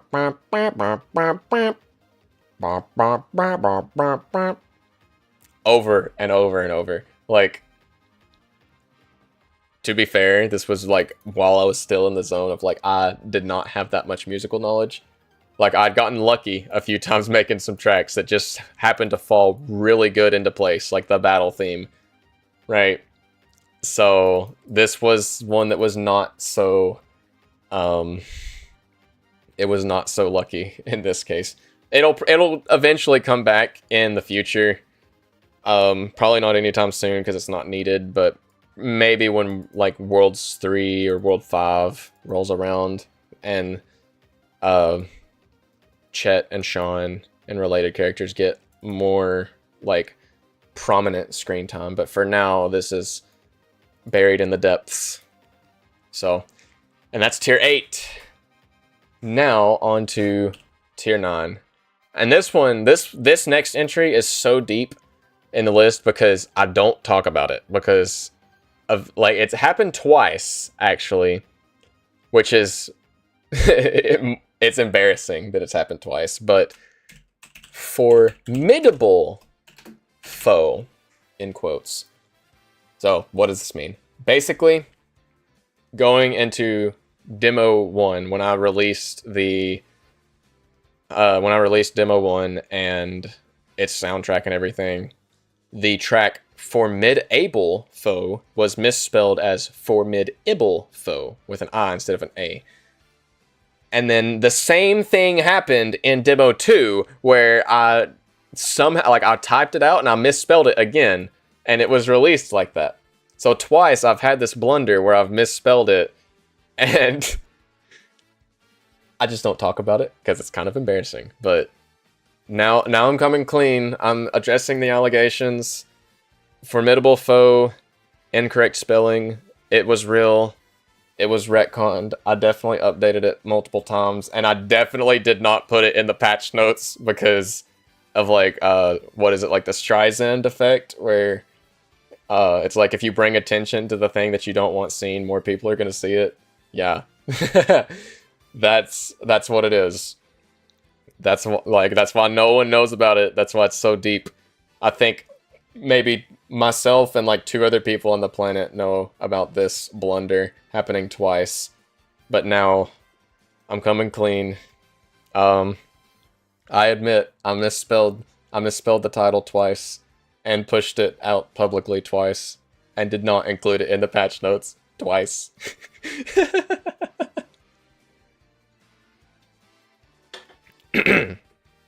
So, next entry. Kaguya hardware. Kaguya hardware. So this is in reference to basically that Kaguya has hardware. Duh, she's a robot. I made a diagram at one point that like labeled like all of the different parts of her, kind of, and it's like a very like LOL kind of diagram. It's like not like really detailed or anything, but it split everything into parts, kind of. And I'll pull up what that looks like here. Doo-doo. Thanks, Windows, for being very loud and obnoxious. Yeah, so this isn't exactly up to date so much, but I'll explain it a little bit. Basically, there's her outfit, there is her facial features. So this is a screen. These are also screen parts, kind of. Though I've more changed this idea since to make like her whole faceplate the screen, because I kind of realized like it would look weird from the in-game character's perspective. Because like I see like IRL, I see those like, oh, we're making this robotic AI kind of humanoid android thingy, and they try to make them look realistic, but they just look like super uncanny valley. And then you see that one robot that's like, is it in Japan? I think it's like a waitress robot with the little like emoji face kind of screen. And I was like, oh wow, I would die for you. That's cute. I wanted her to be more like that. So this is more like these are all one part, but they function independently one another. So Kaguya's face is a screen in the sense that she can change up her display a little bit. And this will be reflected in Demo 4 whenever, like if I get it working properly, whenever Kaguya has a portrait in a cutscene or in a dialogue box, you can actually see a like light flicker on her face in the portrait, which it's a really cool visual effect. But otherwise, she has like her bow tie and flower are also they are input output kind of ports, so she can plug up into her bow tie and into her flower and send and receive data from it. Her boots have hardware in them as well that allows her to dash and also roller skate, because roller skates are cool. And then this is her hands, so they have like some tactile kind of stuff in them a little bit, so she can actually feel. And then her hair, which, if I remember correctly, I might like, this might be like me misremembering and then unintentionally making stuff up on the fly, but I want to say like in lore it's like solar panels in a sense to help her keep charged. But that might not be canon. Might not be canon. Might just be me misremembering something. But yeah, that is the Kaguya hardware. Not many people know about that. So, next up on tier 9 is when worlds collide. So, this is another, like, no one knows about this kind of entry to the Iceberg. Why does this exist kind of thing? This was one of the very few prototypes of a name for the game. Yeah. The game could have at one point been called When Worlds Collide instead of Angels and Demons, which it just didn't roll off the tongue that well. Like Angels and Demons just does. Like right now, picture your favorite YouTuber saying like, you know, hey everybody, it's hold on, let me like fake my best YouTuber intro real quick. What's going on, guys? It's Journoid, and welcome back to Angels and Demons. Yeah, like you can fit it in. It feels like such a video game name, right? When Worlds Collide, I don't think so that much, but that could just be where like I know this could have been Angels and Demons, and I don't like that this could have been it, because the lore was so much different for this, like, theoretical name than what I have now. But, like, a whole of maybe 2 other people know about this era of when I was going to name it this. So that's why it's this deep, because it's very unknown. So now we are on to tier 10, the depths, the very bottom of the iceberg. And I'm going to do this, like, very carefully. Like, these entries I have to be very careful about, because they're very important from a lore perspective in game. So, but it's not anything I've not really told people about, I guess, but they're very important things. So first up is Hub World Sermon Notes author. So going into Demo 4, you might think that this is Pastor Emery, who's a new character that's introduced in the very beginning of the game, in the prologue. As you, the player, are leaving church, you stop to help him tidy up the place as he leaves, because he's the pastor. So, you know, in a Demo 4 world, you might be inclined to think that he's the author. He's not. There is a very, very important character that is the author of these. And it's no character anyone's seen before. Like, this is a... it's not like any of these guys up here. It's not main character. It's not Yui. It's not Kaguya. It's not Autumn. It's not Hector. Not Mateo, Wilfred, Big Top, any of these guys. It's none of them. However, this character is in fact very, very important to the lore. And this will become more and more apparent as you complete more worlds and you read through these notes, because as you go through, they become less of sermon notes and more like notes that someone was writing to someone else or something like that. One specifically is a note from a congregation member to the author. And that note, I believe, like, I can actually, let me open it up here and see.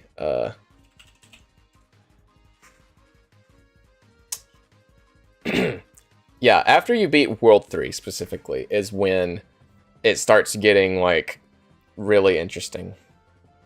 So, basically, I'll say this. I'll talk a little bit about the World 3 one. They're all kind of like meeting notes, I guess, in a sense. Like, most of them are meeting notes. But this, after you beat World 3, it's like, hey, to summarize it, locals have spotted suspicious-looking people resembling Order of Diabolus people. And they pray that, like, for safety and that no harm will come, right? But also, there is a service flyer, like, and I don't know if, like, all churches do this, but I know, like, a few Baptist churches that I've been to, they will have a little pamphlet that kind of explains, like, the service a little bit, like, oh, what songs did we sing? What, like, who's the pastor? Like, who's over the church? Like, for people who might be new. So on one of those, there was a note written on it to the author, but fearing that a certain other really important character that's also a member of the church congregation was seen speaking with these Order of Diabolus people. So, very suspicious stuff, but I can't talk about who it is. And then, now we have the last entry to the iceberg. And this one, like, I cannot speak of. Like, it's like, I can't give any hints as to what it is or what it means or anything. But,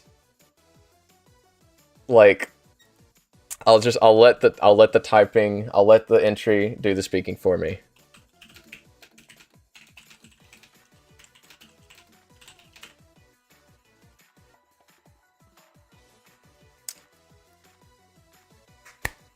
There you go. World 8 has been teased since Demo 1. In some way, shape, or form. I can't say how, but I can say that it has been teased. And it, like, it's there somehow. But I cannot elaborate. There's never a hint. There is never a hint. There's, let's see, in Demo 3, there is at least, like, technically there's 3. Technically there are 3 hints in Demo 3. And they're very, very, very subtle. But once it happens, once the game is finished and people can actually experience World 8, it'll click. Then people will be like, oh my gosh, it's been staring us in the face the whole time. So, now, with that being said, the full Angels and Demons Iceberg. That took a lot longer than I expected it to, honestly. Like, but there it is. I'm probably, let's see here. I'm going to tweak this up a little bit to make it a little more visible. Let's see, global fill, and I'm gonna give all this an outline. There we go. Boom. Was Mario Hamburger on there at a point? Oh, no, it wasn't. That's actually such a good point. Man. Hold on. Scratch that. We gotta throw Mario Hamburger on here somewhere. Like, this one might have to go more near the top. Yeah, I think it should go here. Let's do tier 7. No, this is like pretty well known. It's pretty well known now, but nah. Tier 7. Tier 7's looking kind of open. Mario eating a hamburger. Okay, so Mario eating a hamburger. Yeah, I did make a video of it, but when this gets edited into a YouTube video, it'll be doubling up. So, Mario eating a hamburger. How does this relate to Angels and Demons? So, this is more of a meta thing, but Mario eating a hamburger is in reference to the origin story of why I wanted to be a game developer in the first place. So, back when I was like really young, I'm gonna say probably like 5 or 6 years old. Not really sure. I just know it was years and years ago. I'm playing Mario and Luigi Partners in Time on the DS.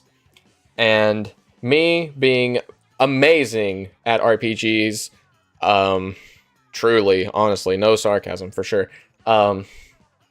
I was severely underleveled going into the final boss fight and had literally sat and like was bashing my head against a wall with it for 2 to 3 hours easily. So like I'm sitting there, I'm playing the game, and my dad's sitting there watching me, and I say to him, you know, if Mario and Luigi would eat like hamburgers instead of mushrooms, I think they'd have a lot better chance in these fights, you know? So my dad says, well, maybe when you're older, if you study to be a game developer, you can go work for Nintendo and then make Mario eat hamburgers. So, of course, I'm like, yo, that's so true. And obviously the motivation has changed a little bit since, but that was what got me fixated on wanting to be a game developer. So, all because I wanted to make Mario eat a hamburger. The story of all time. That's so true. To add on to this, I've also told this story in front of a classroom in college.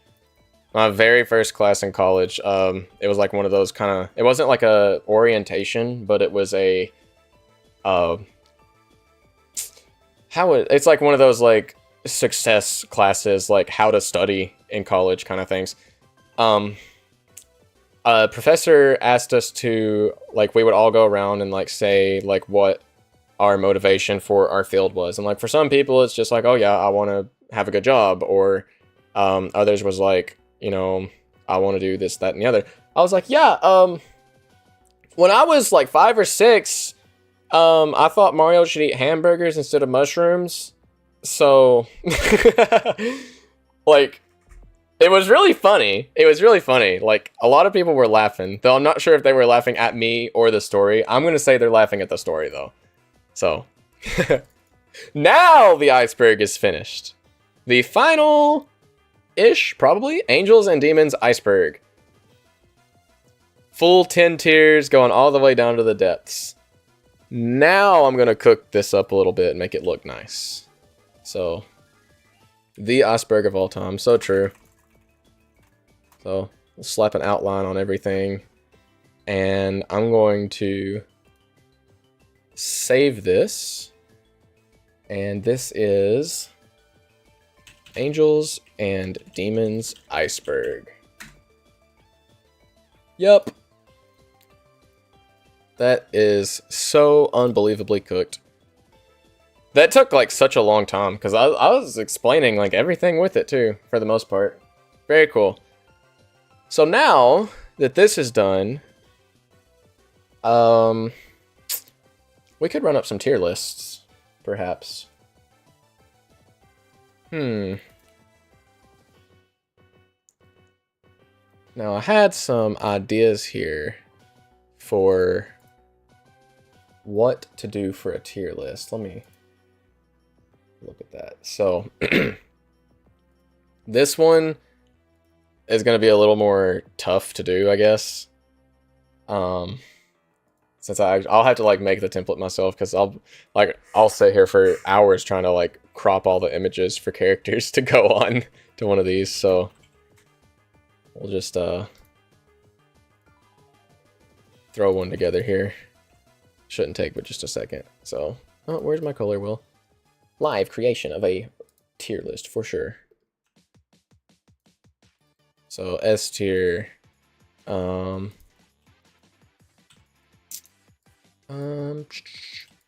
tier,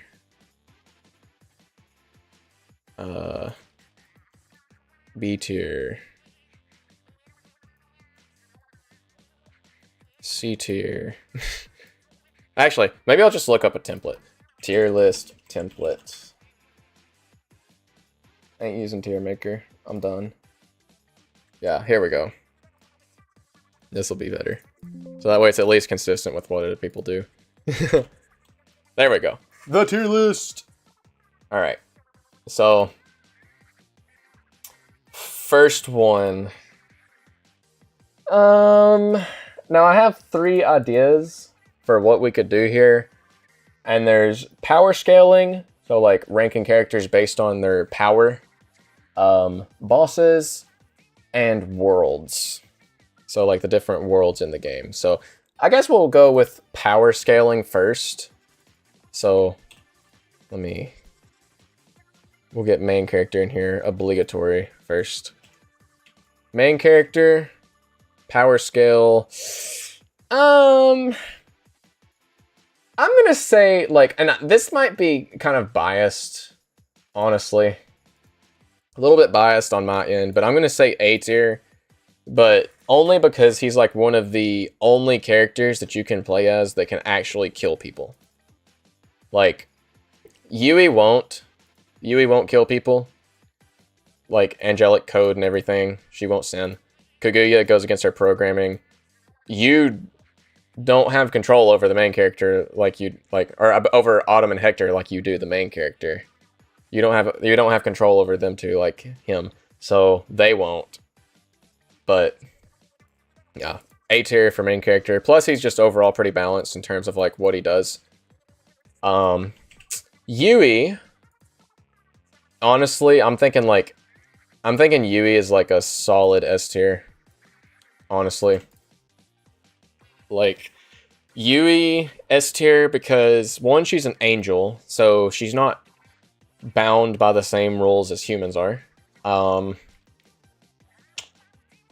she's a protagonist. she knows a lot of stuff, obviously, about like the barrier, spirits, demons, whatnot. And she crits like 80% of the characters in game. Like, I think that's, from a gameplay perspective, solid S tier, and that's not even counting her like spirit form ability. Kaguya. Kaguya's an interesting one. Like, technically, she could be S tier. Kaguya could be S tier because of her movement speed, but like, also at the same time, Kaguya kind of gets like trolled a little bit in the sense that her movement speed might be her downfall. So she's only really good under a good player. So I'm kind of like, same with the rhythm game. Yeah, hard countered by water. She's not like water hard counter is interesting. Same with electricity. So like she has like common weaknesses, but she can still be pretty strong if used under the right circumstances. So I'm going to say B tier. But like, if you get someone who's really good at the game, she shoots up to S because you're going to get the fastest movement. You're going to get the strongest special attack, which is expert rhythm game. And everything like that. Next up is Autumn. So, where would Autumn go? Like, Autumn... I mean... Autumn is kind of a C tier, honestly. Like,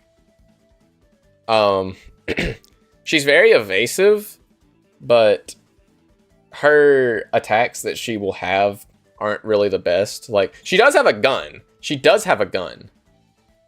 She's got a gun, which is more of a, like,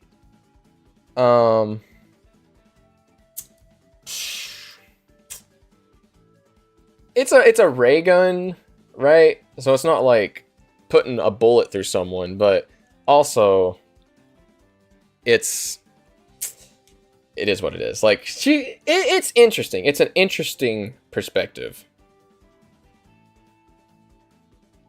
So hold on, let me pause right here for a moment.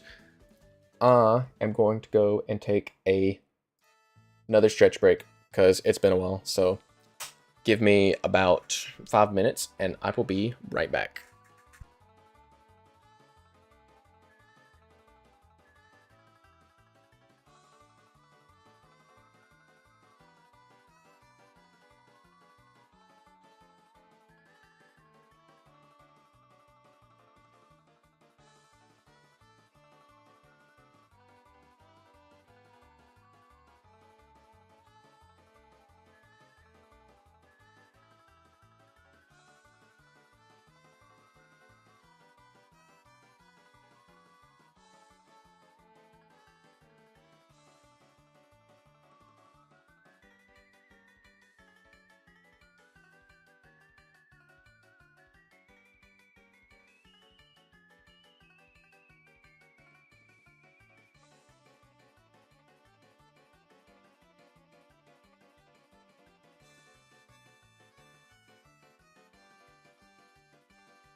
I am back. Woo! So, as I was saying, Autumn, like, other than the gun, she's probably a C tier, maybe. Like, she has, no, actually, I'm gonna say B tier, because she has schmovement. She has schmovement with the dash, not the dash, the dodge.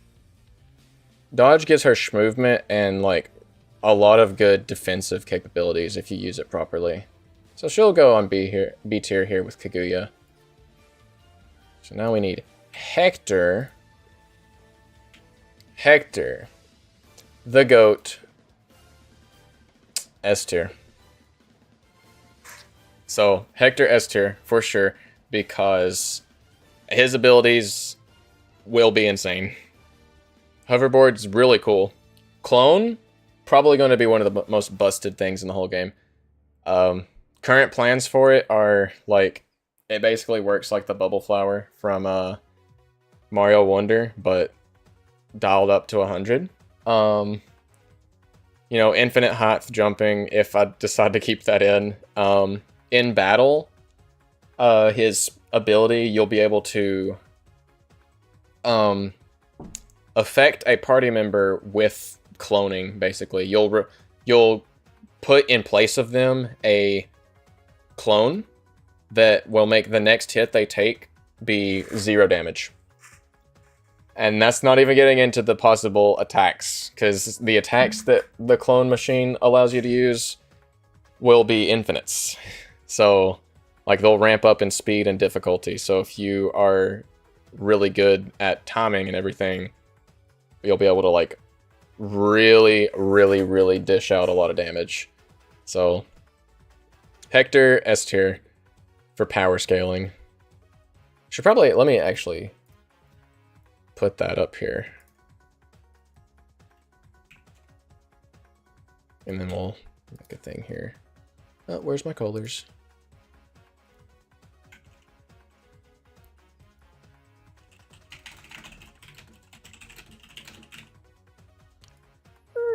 Can we center this? There we go. So that way people know when they pop in. So next up on the power scaling, Chet Archie. I mean, like, in terms of what he's done so far, he's not really, like, all that special. Like, he's not totally dumb. Like, he can get around. He's got some abilities up his sleeve, like the whole, like, cheese smoke bomb, I guess. And same with Sean. He'll also go, he'll also go on to the C tier, because they're not, like, super special in terms of their abilities, but they're not, like, they're mid, basically. They're delightfully mid, but, like, not like the good mid, like Kaguya and Autumn, but like the, like, oh, that's mid, kind of mid. Let's see, let's throw Big Top in here. So this one will be kind of an interesting one, but Big Top, I'm gonna say A tier. A tier on the power scaling for Big Top, because, like, one, bro is huge. Like, if I take, like, their actual sprite sizes, like, this is how they appear in game. We'll compare main character to Big Top. Like, he mogs. Like, bro is a giant. So, like, he's got some power. He's got some power stored away in some way, shape, or form, for sure. So, Big Top, A tier. Like, other than the fact that he gets possessed by the Glutank in a sense, yeah, he's like,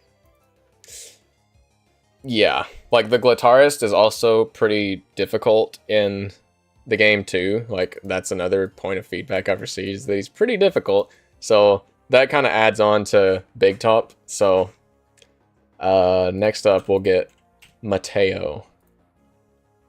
Mateo, S tier. Easy S tier. And you'll see why he's an S tier when Demo 4 drops. Like, He is insane. I can't say a lot, but like he goes crazy with it. Like Moxie stat maxed, basically. Now, let's see what other characters. We definitely need the president. So the president and the king. So we need B Anter and T Roll-An. So banter and trolling. Let me get them up here.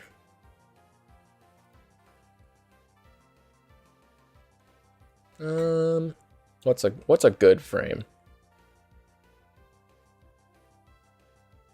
Why do these frames feel like they're missing something?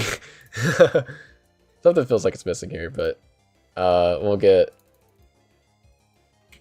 the king. And let me get the president on here too.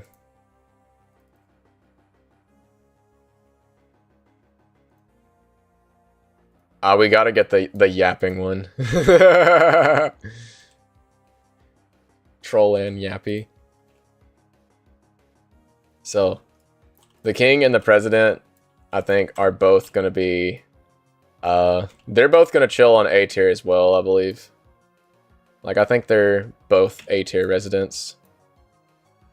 Let me get them on here better. So, because they're actually... Wow, this scaling is terrible.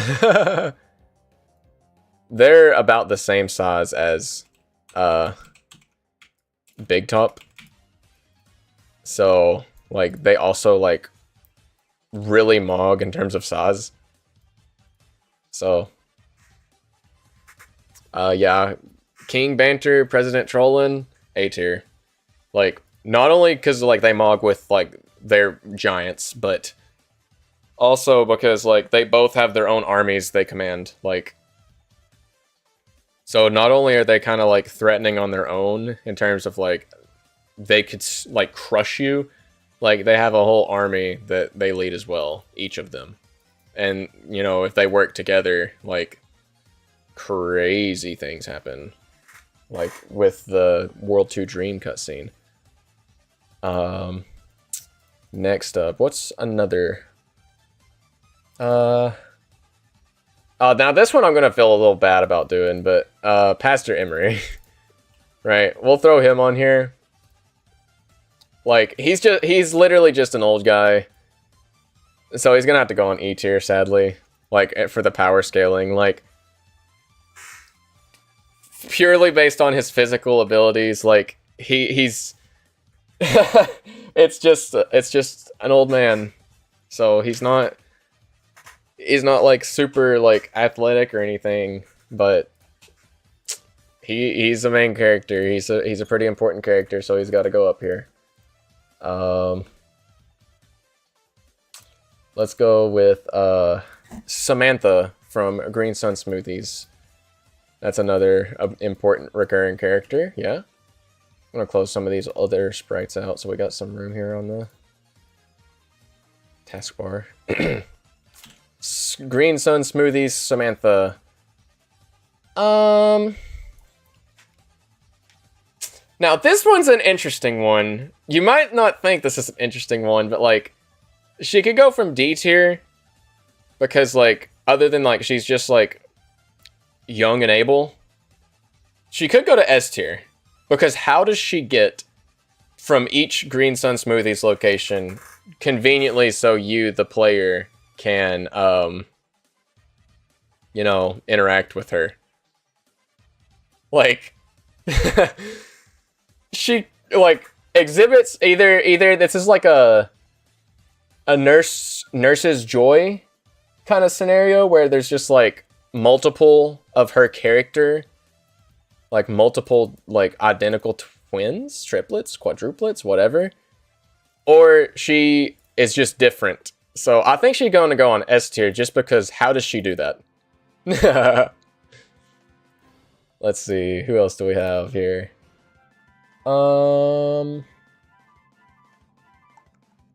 Let's go. Oh, we got to get the military commander up here. And Let's do his default spray here. Yeah. Commander Aralt. Probably an A tier. A tier is like a lot of outliers, it seems like, but he's probably A tier.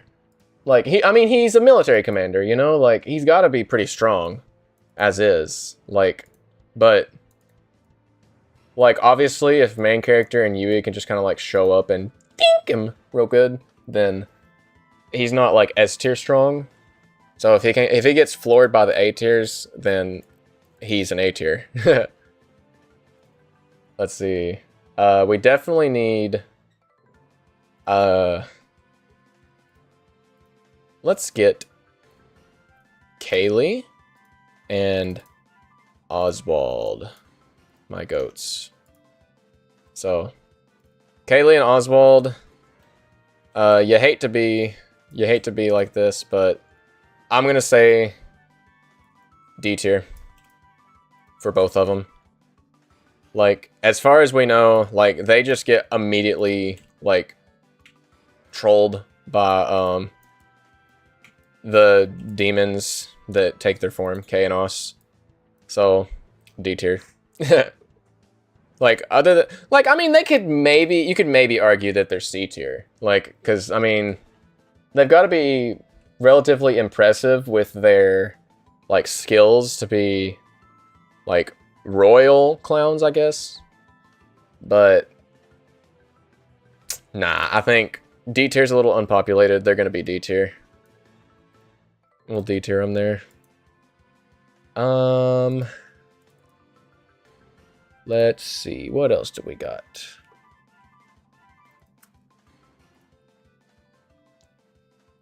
I think that's about it for main, like, good characters, I guess.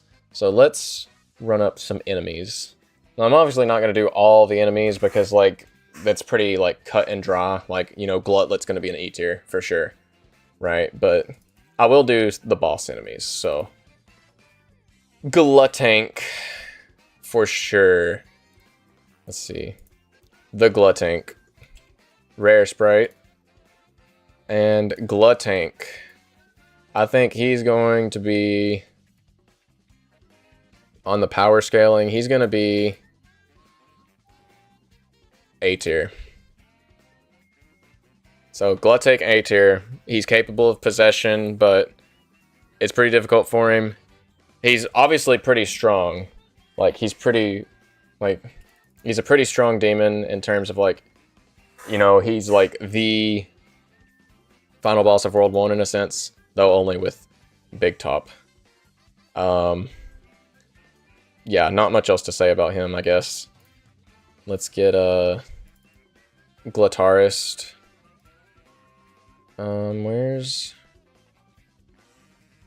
Where's the right one? I mean, I guess I can use his portrait here.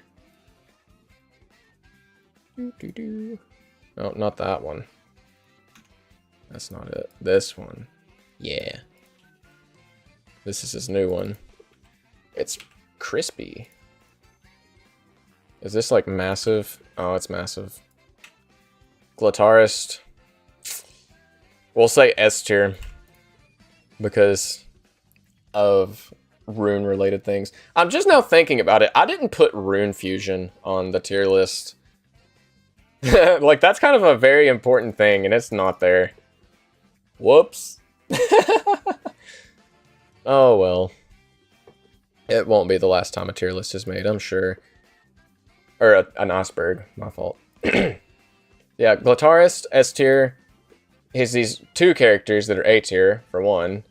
Two is, like, in terms of, like, the power scaling, like, a lot of people thought he was difficult. And from a lore perspective, he's very scary. So, S tier, for sure. Next is Pepperoni. Yeah, my goat. So, Pepperoni... S tier. Sin Leader, S tier. Like, he's insane with it. He's got to be up there. Like, Lore perspective, he's terrifying. In-game perspective, he's terrifying because I've seen so many people get stuck on actually fighting him, like, and that's like mostly my fault, but like also at the same time, like, he's supposed to be difficult. I mean, he's getting a nerf, but he's very strong. Let's say that. Okay, next up is World 2 enemies. So, where is Arwood? Arwood and the Woodwort. They gotta go up here. Fasho. And this one's gonna be an interesting one, but Arwood, honestly, like, I don't know if he belongs in C tier or if he belongs in D tier. Like, Arwood has a lot of stuff in Demo 3 that, like, you just don't get to experience because his fight sucks. His, like, wood carving attack has 5 different outcomes, I think. And, like, you're probably only going to see one of those in your entire playthrough. Maybe 2, if you don't immediately floor him in the boss rush, too. So, yeah, Arwood, D tier, and he's only not E tier because he's clearly active, he's a lumberjack, but also because he's possessed. Now this one's another, like, obligatory, like, we know where this one's gonna go. Bloodwrath. He's so freaking massive, holy cow. So, Bloodwrath, S tier. Sin Leader, he's supposed to be terrifying. Like, I could argue he's A tier only because of how difficult he was in Demo 3, but from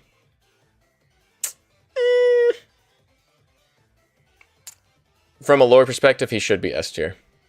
And he's getting a buff in Demo 4, like, for all the people who said, Bloodwrath was pretty easy, he was a pretty easy fight, this is your fault.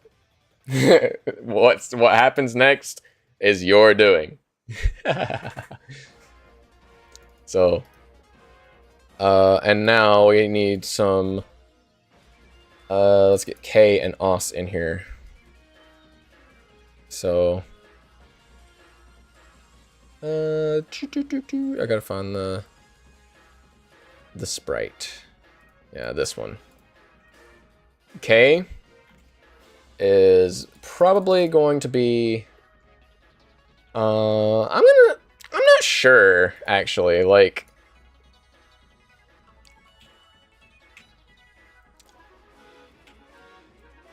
I'm gonna say K is probably, like, a B tier, and Os. Like, in terms of power scaling, I think they might just be B tiers. Because, like, their fight isn't exactly difficult. And they don't really take it seriously, but that's also probably partly due to, like, clown nature. You know, like, if they're possessing a clown, they're gonna take a little bit of, like, clown stuff from them, I guess. But, like, this might change. Like, Demo 4, K and Os, they might get bumped up to A tier, because when I go through and, like, rebalance and change up the attacks and everything, they're gonna like lean into the, like, creepy clown kind of stuff a little bit more. So, well, maybe not the creepy clown, but, like, their enemy log descriptions say they can, like, contort their body like cartoon characters, and they just don't do that. So, they're gonna get a lot more of that. Like, Kay is the only one who gets that with her tickle monster attack. So, let's see. That's all of the World 2 ones, so now I guess there's only one extra character to put on this list, and that is what a lot of people have been probably wanting to see. Impue. So, Imp Yui. Now, this is the scenario in which, hold on, let me, like, organize this a little bit. Like, I think, like, Imp Yui kind of just needs a tier of her own. But otherwise, S tier. I guess these are in no specific order, realistically. Because, like, obviously, Yui probably shouldn't be at the top of the power scaling versus this. And, like, LOL. But, yeah. Imp Yui is probably the strongest character on this entire list. Like, I wish I could say I was joking about that. Actually, no, I don't wish I could say I was joking about that. I wish I could prove to you why that is. Because the Imp Yui arc will be insane in the story. It will be so crazy. But that's like very late game when that's going to show up. But yeah, I think this is all the characters that realistically have any business being on here, I guess. At least that are known. Like, I don't have a design finalized for like the World 3 Secret Balls, but I do have a design. And I could throw him up here, but he's just going to go in S tier. Yeah, I think this one is good now. So I need to like fix up these layers. I don't know what I was cooking with these layers, but we'll do that there, and then I'll merge all these down. So yeah, power scaling tier list. There we go. And I'll save this. Power scaling tier list. So the hard part was out of the way of getting all these in here. So now I'm going to say we do another one. And this one is just going to be for the bosses. So clear that out. Boss fight tier list. Like from characters that we know are going to be bosses. And I don't think I'm going to rank these based on like their difficulty, but more like how cool they're going to be, I guess. Because like if it was by difficulty, then obviously it's going to go from like S tier is going to be like World 8, E tier is going to be World 1, but already we can just go take Glutank and we can shove him down here on E tier. Like his fight is nothing special. Like only its opening is good. Then no, actually, hold on. Never mind. I just remembered R would exist. If R would exist and Glutank's an E tier, then like this is a weird world. R would is definitely like resident E tier. And he's definitely going to go down there. R would E tier, easy. Let me change this title to boss fight hype tier list. Yeah, boss fight hype. How hype is each boss fight? Pepperoni? I might be a little biased here, but I definitely think Pepperoni is like an A tier. Like the build up, especially the new build up to Pepperoni's fight, it's like a solid A tier.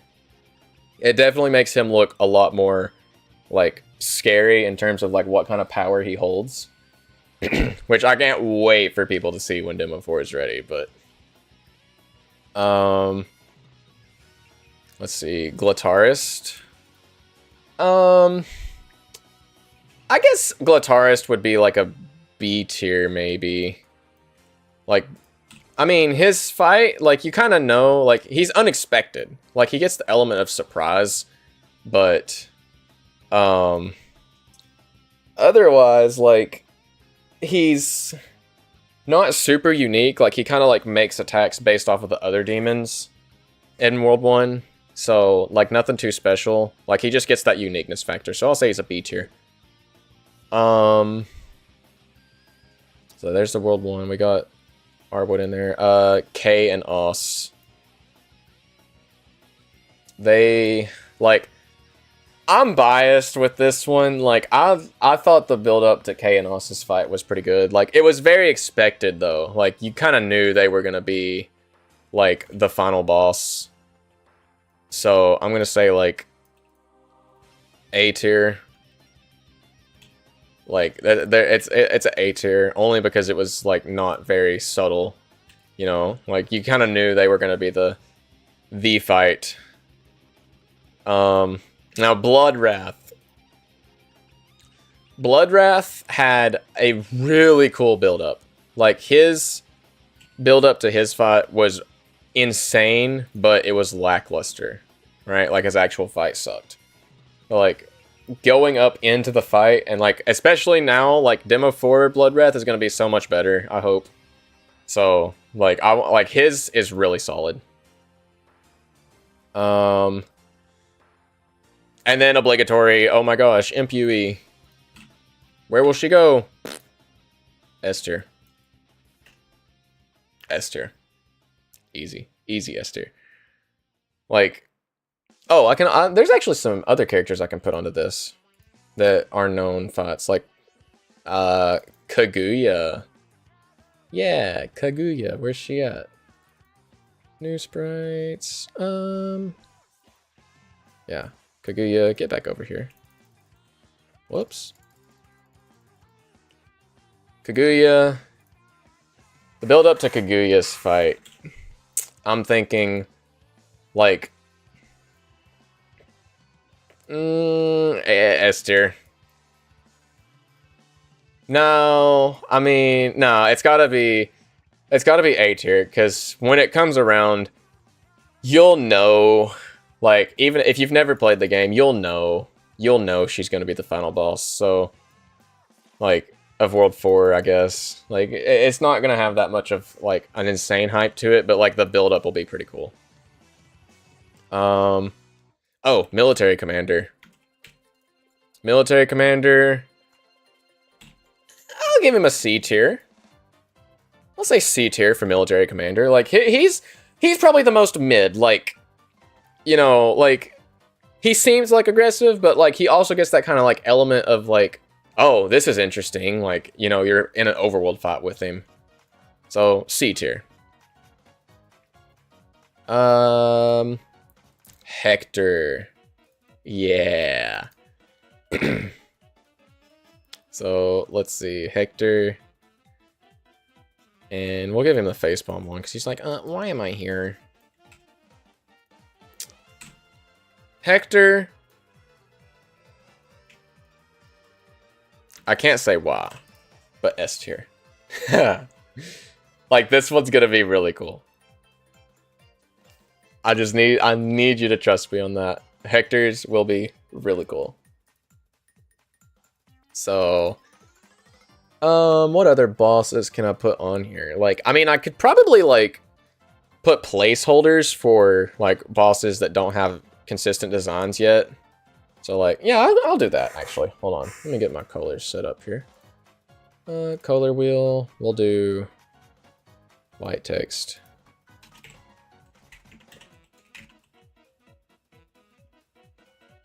World 3. World 3. Nah, World 3's, like, final boss will be probably the C tier. Like, you'll know it's coming. World 3's secret boss, however, I think he's coming up here to S tier. Like, the build-up I have for this character is insane. Like, it's gonna be very cool. Let's see. World 4. World 4 secret boss, probably an A tier. Mostly because, like, I might be saying too much with this, but the dream cutscene in World 4 will probably be more hype than the secret boss itself. Like, I cannot elaborate further, though. Okay. World 5. The World 5 final boss build up will be insane with what I have planned. Like, it's gonna be kind of crazy. Crazy. And then, I'll say World 5 Secret Boss can go on A tier as well. Just because, like, you know, we've already heard Millionaire. It's gonna be vocal, so it's unique in that sense. But nah, I think it's gonna be B tier. I'll put it on B tier. B tier is kind of empty. Oh, I guess I need to also do like the mini bosses too. Yeah, World 3 mini boss. World 3 mini. How would I put this? This is like taking up a lot more space than I want it to. World 3 mini bosses. D tier. No, E tier. E tier for sure. World 4 is interesting in what the mini bosses will be like, because they'll be like, they're not really mini bosses. Like, they'll exist, but they don't really apply on this list, so I'm gonna skip those. World 5 mini bosses though. A tier. Because I feel like it's actually gonna be super unexpected.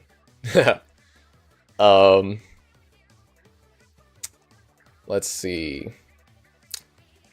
World 6. Oh my gosh. World 6 mini. World 6 mini boss. D tier. Like, can't say much about it, but D tier. Now we're caught up now, right? We got secret bosses. World 6 secret boss is definitely S tier because it's gonna be some crazy stuff. Same for World 7 secret boss. It's up here as well. And obviously final boss. Like that, like, do you expect the final boss to be anywhere but S tier? Like, let's be real. I'm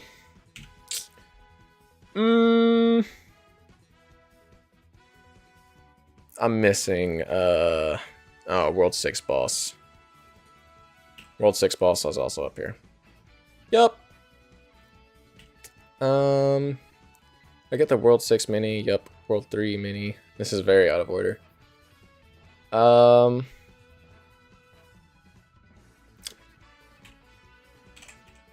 7 mini boss, also E tier.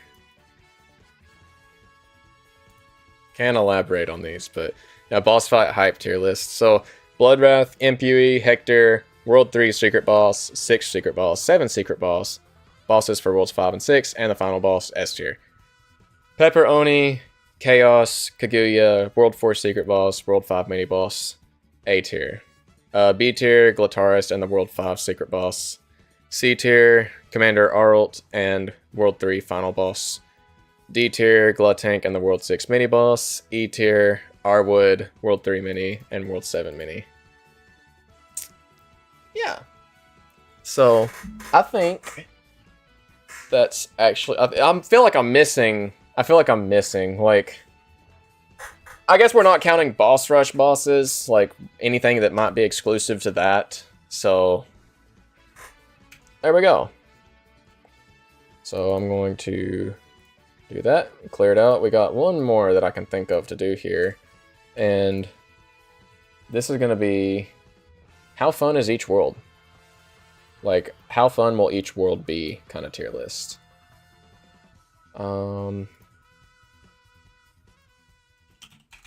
How fun is each world? This one feels kind of lame, but I had it on the list, and I want to do 3. So we'll just go in chronological order. So, I mean, I can't really say any of them are E tier, honestly. Like, I'll say, like, comparatively, like, if anyone would be E tier, it would be World 1, just because it's, like, it's the opening. Like, compared to everything else, yeah, it's not going to be as fun because you can't just throw everything at the player at once. They'll not understand it, so it's got to be a little handholdy. But I'm also going to put World 2 down here just because of the backtracking to get from like each side of the kingdom back to the center. Like, makes the world feel alive, but like it's a little backtracky, so it might be unfun in that regard. Let's see. I'm gonna put World 3 at D tier. But it's only because, like, in the current plans, you're going to be separated from the main character, and you're only going to be playing as Yui. And, like, some people might not enjoy that as much. But I kind of want to give Yui, like, some spotlight stuff as well. So World 3 is going to be, like, Yui's world, essentially. Now, World 4. Where do you think World 4 is going to go? That's right. S tier. I think World 4 is going to be the most fun world in the whole game. And I'm not even, like, I'm not trolling with that either. Everything I have planned for World 4 is, like, the game is, I feel like the game might even peak at World 4, almost. Like, it's just, like, what I have planned, I can't really say a lot about it, but it's really going to, like, it's going to take the main focuses of the game and dial them all up to 100. So, like, platforming, dialed up to 100. RPG, dialed up to 100. Rhythm, dialed up to 100. And then story, right? Because, you know, I've unintentionally made this theme of having, like, whatever world number it is, you're getting this many major plot points in there. So, like, World 1 is linear. World 2, you have 2 kingdoms. World 3, you're going to go to 3 different areas. World 4, you're going to have 4 different focuses. And I could go on, but like World 4 is going to be very cool, very fun, I think, from every perspective. But then World 5. I think World 5 is probably I would say for World 5 with what I have planned will probably be like a B tier, honestly. Like, it's not like it's gonna have some interesting stuff. Like, it'll have some challenging segments, but nothing too crazy, I guess. But nothing, like, this is gonna be the first world where you're gonna get to play as Kaguya as well. But, like, otherwise, it's, like, nothing too super special for it, other than, like, the story beats and everything. I feel like it'll just be overall pretty enjoyable. Of course, I'm biased. I'm the developer. Of course, I'm going to say it's going to be fun, but... World 6. That's a 7. World 6. So, I'm going to say World 6 is C tier, because it'll be a little more grindy. Like, especially leading up to World 6. Like, before you can actually go to World 6, there's going to be a lot of backtracking. Like, this will be the only acceptable backtracking in the game, but it'll be for a good reason, I promise. Basically, before you go into World 6, you'll have to actually repair the warp table that takes you there. And to do that, you'll need Autumn's help. So you'll have to go back to some of the previous worlds to get things for it. And she'll come along with you. So it'll also double as like a, hey, here's like some stuff, like this is how you'll play as Autumn and everything. World 7, A tier. And I put World 7 at A tier because, like, it would be an S tier if you had all the characters together. But World 7 is going to, like, kind of fracture the party into 3 groups. So, without spoiling, like, a ton about it, like, what's going to go on about it, you'll basically have a main character and Hector together. Then you'll have Autumn and Kaguya together, and Yui will be by herself. But, like, World 7 will, like, have 3 different perspectives going on here. So you'll have 3 different sets of characters to control. And then, who expected this to go anywhere but here? World 8, S tier. I cannot comment on World 8 other than, like, it's going to be the most. Like, I mean, it's World 8. You'll kind of expect this, but it's gonna like test all your abilities, right? Like everything you've learned up until this point. But what World 8 in a game doesn't do that, you know? So, World 8 is gonna be like the big test. It's gonna have a lot of fun stuff in it. It's gonna have a lot of story. So, yeah. As far as like any bonus worlds go, I don't have anything planned for that. Like maybe a hard mode, but like that would follow a totally different story that's like not even planned anywhere right now. So let me save this one. This is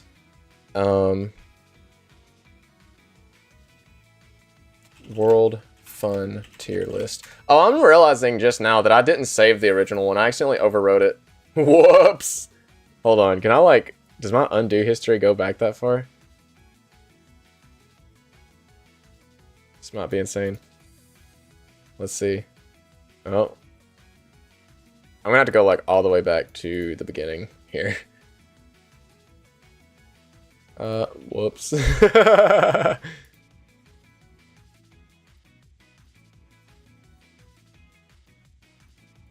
Thank goodness for this. Okay. Okay. There we go. Power scaling main characters. And then this one. Okay, yeah, okay. Let me close these out now here. Okay, so we have boss fight hype tier list, the main character power scaling tier list, and then the world fun tier list. How fun is each world? So this is what we got. Power scaling, then boss fight hype, and then how fun is each world? So now, I mean, I guess that would be kind of it for this stream. It's been 3 hours now. That's like the most. I honestly didn't expect it to take this long, but I mean, 3 hours for Demoversary celebration. I mean, the only other thing I could do is like go and like show off some Demo 4 stuff, but if I do that, I'm liable to yap for like an hour and get nothing done with it. So I think I'm going to end up the stream here, and I'm going to probably go get me something to eat and then get to work on some more Demo 4 stuff. But for those of you who stuck around watching, thank you very much for doing so. If you haven't already, be sure to subscribe to the channel and check the description. We've got links to the Discord server, and you know, if you actually want to play Angels and Demons, you can do that too. But otherwise, this was a pretty fun stream, honestly. Like the Iceberg especially, I got to yap a lot about like behind the scenes lore that I don't really get to talk about much because that never really kind of comes up as like a topic of conversation. It's like, you know, I'm making the tier list and the Iceberg and everything, so I get to yap about the reasoning behind it. But you know, anyways, thanks very much for watching, and I hope to see you guys in the next stream.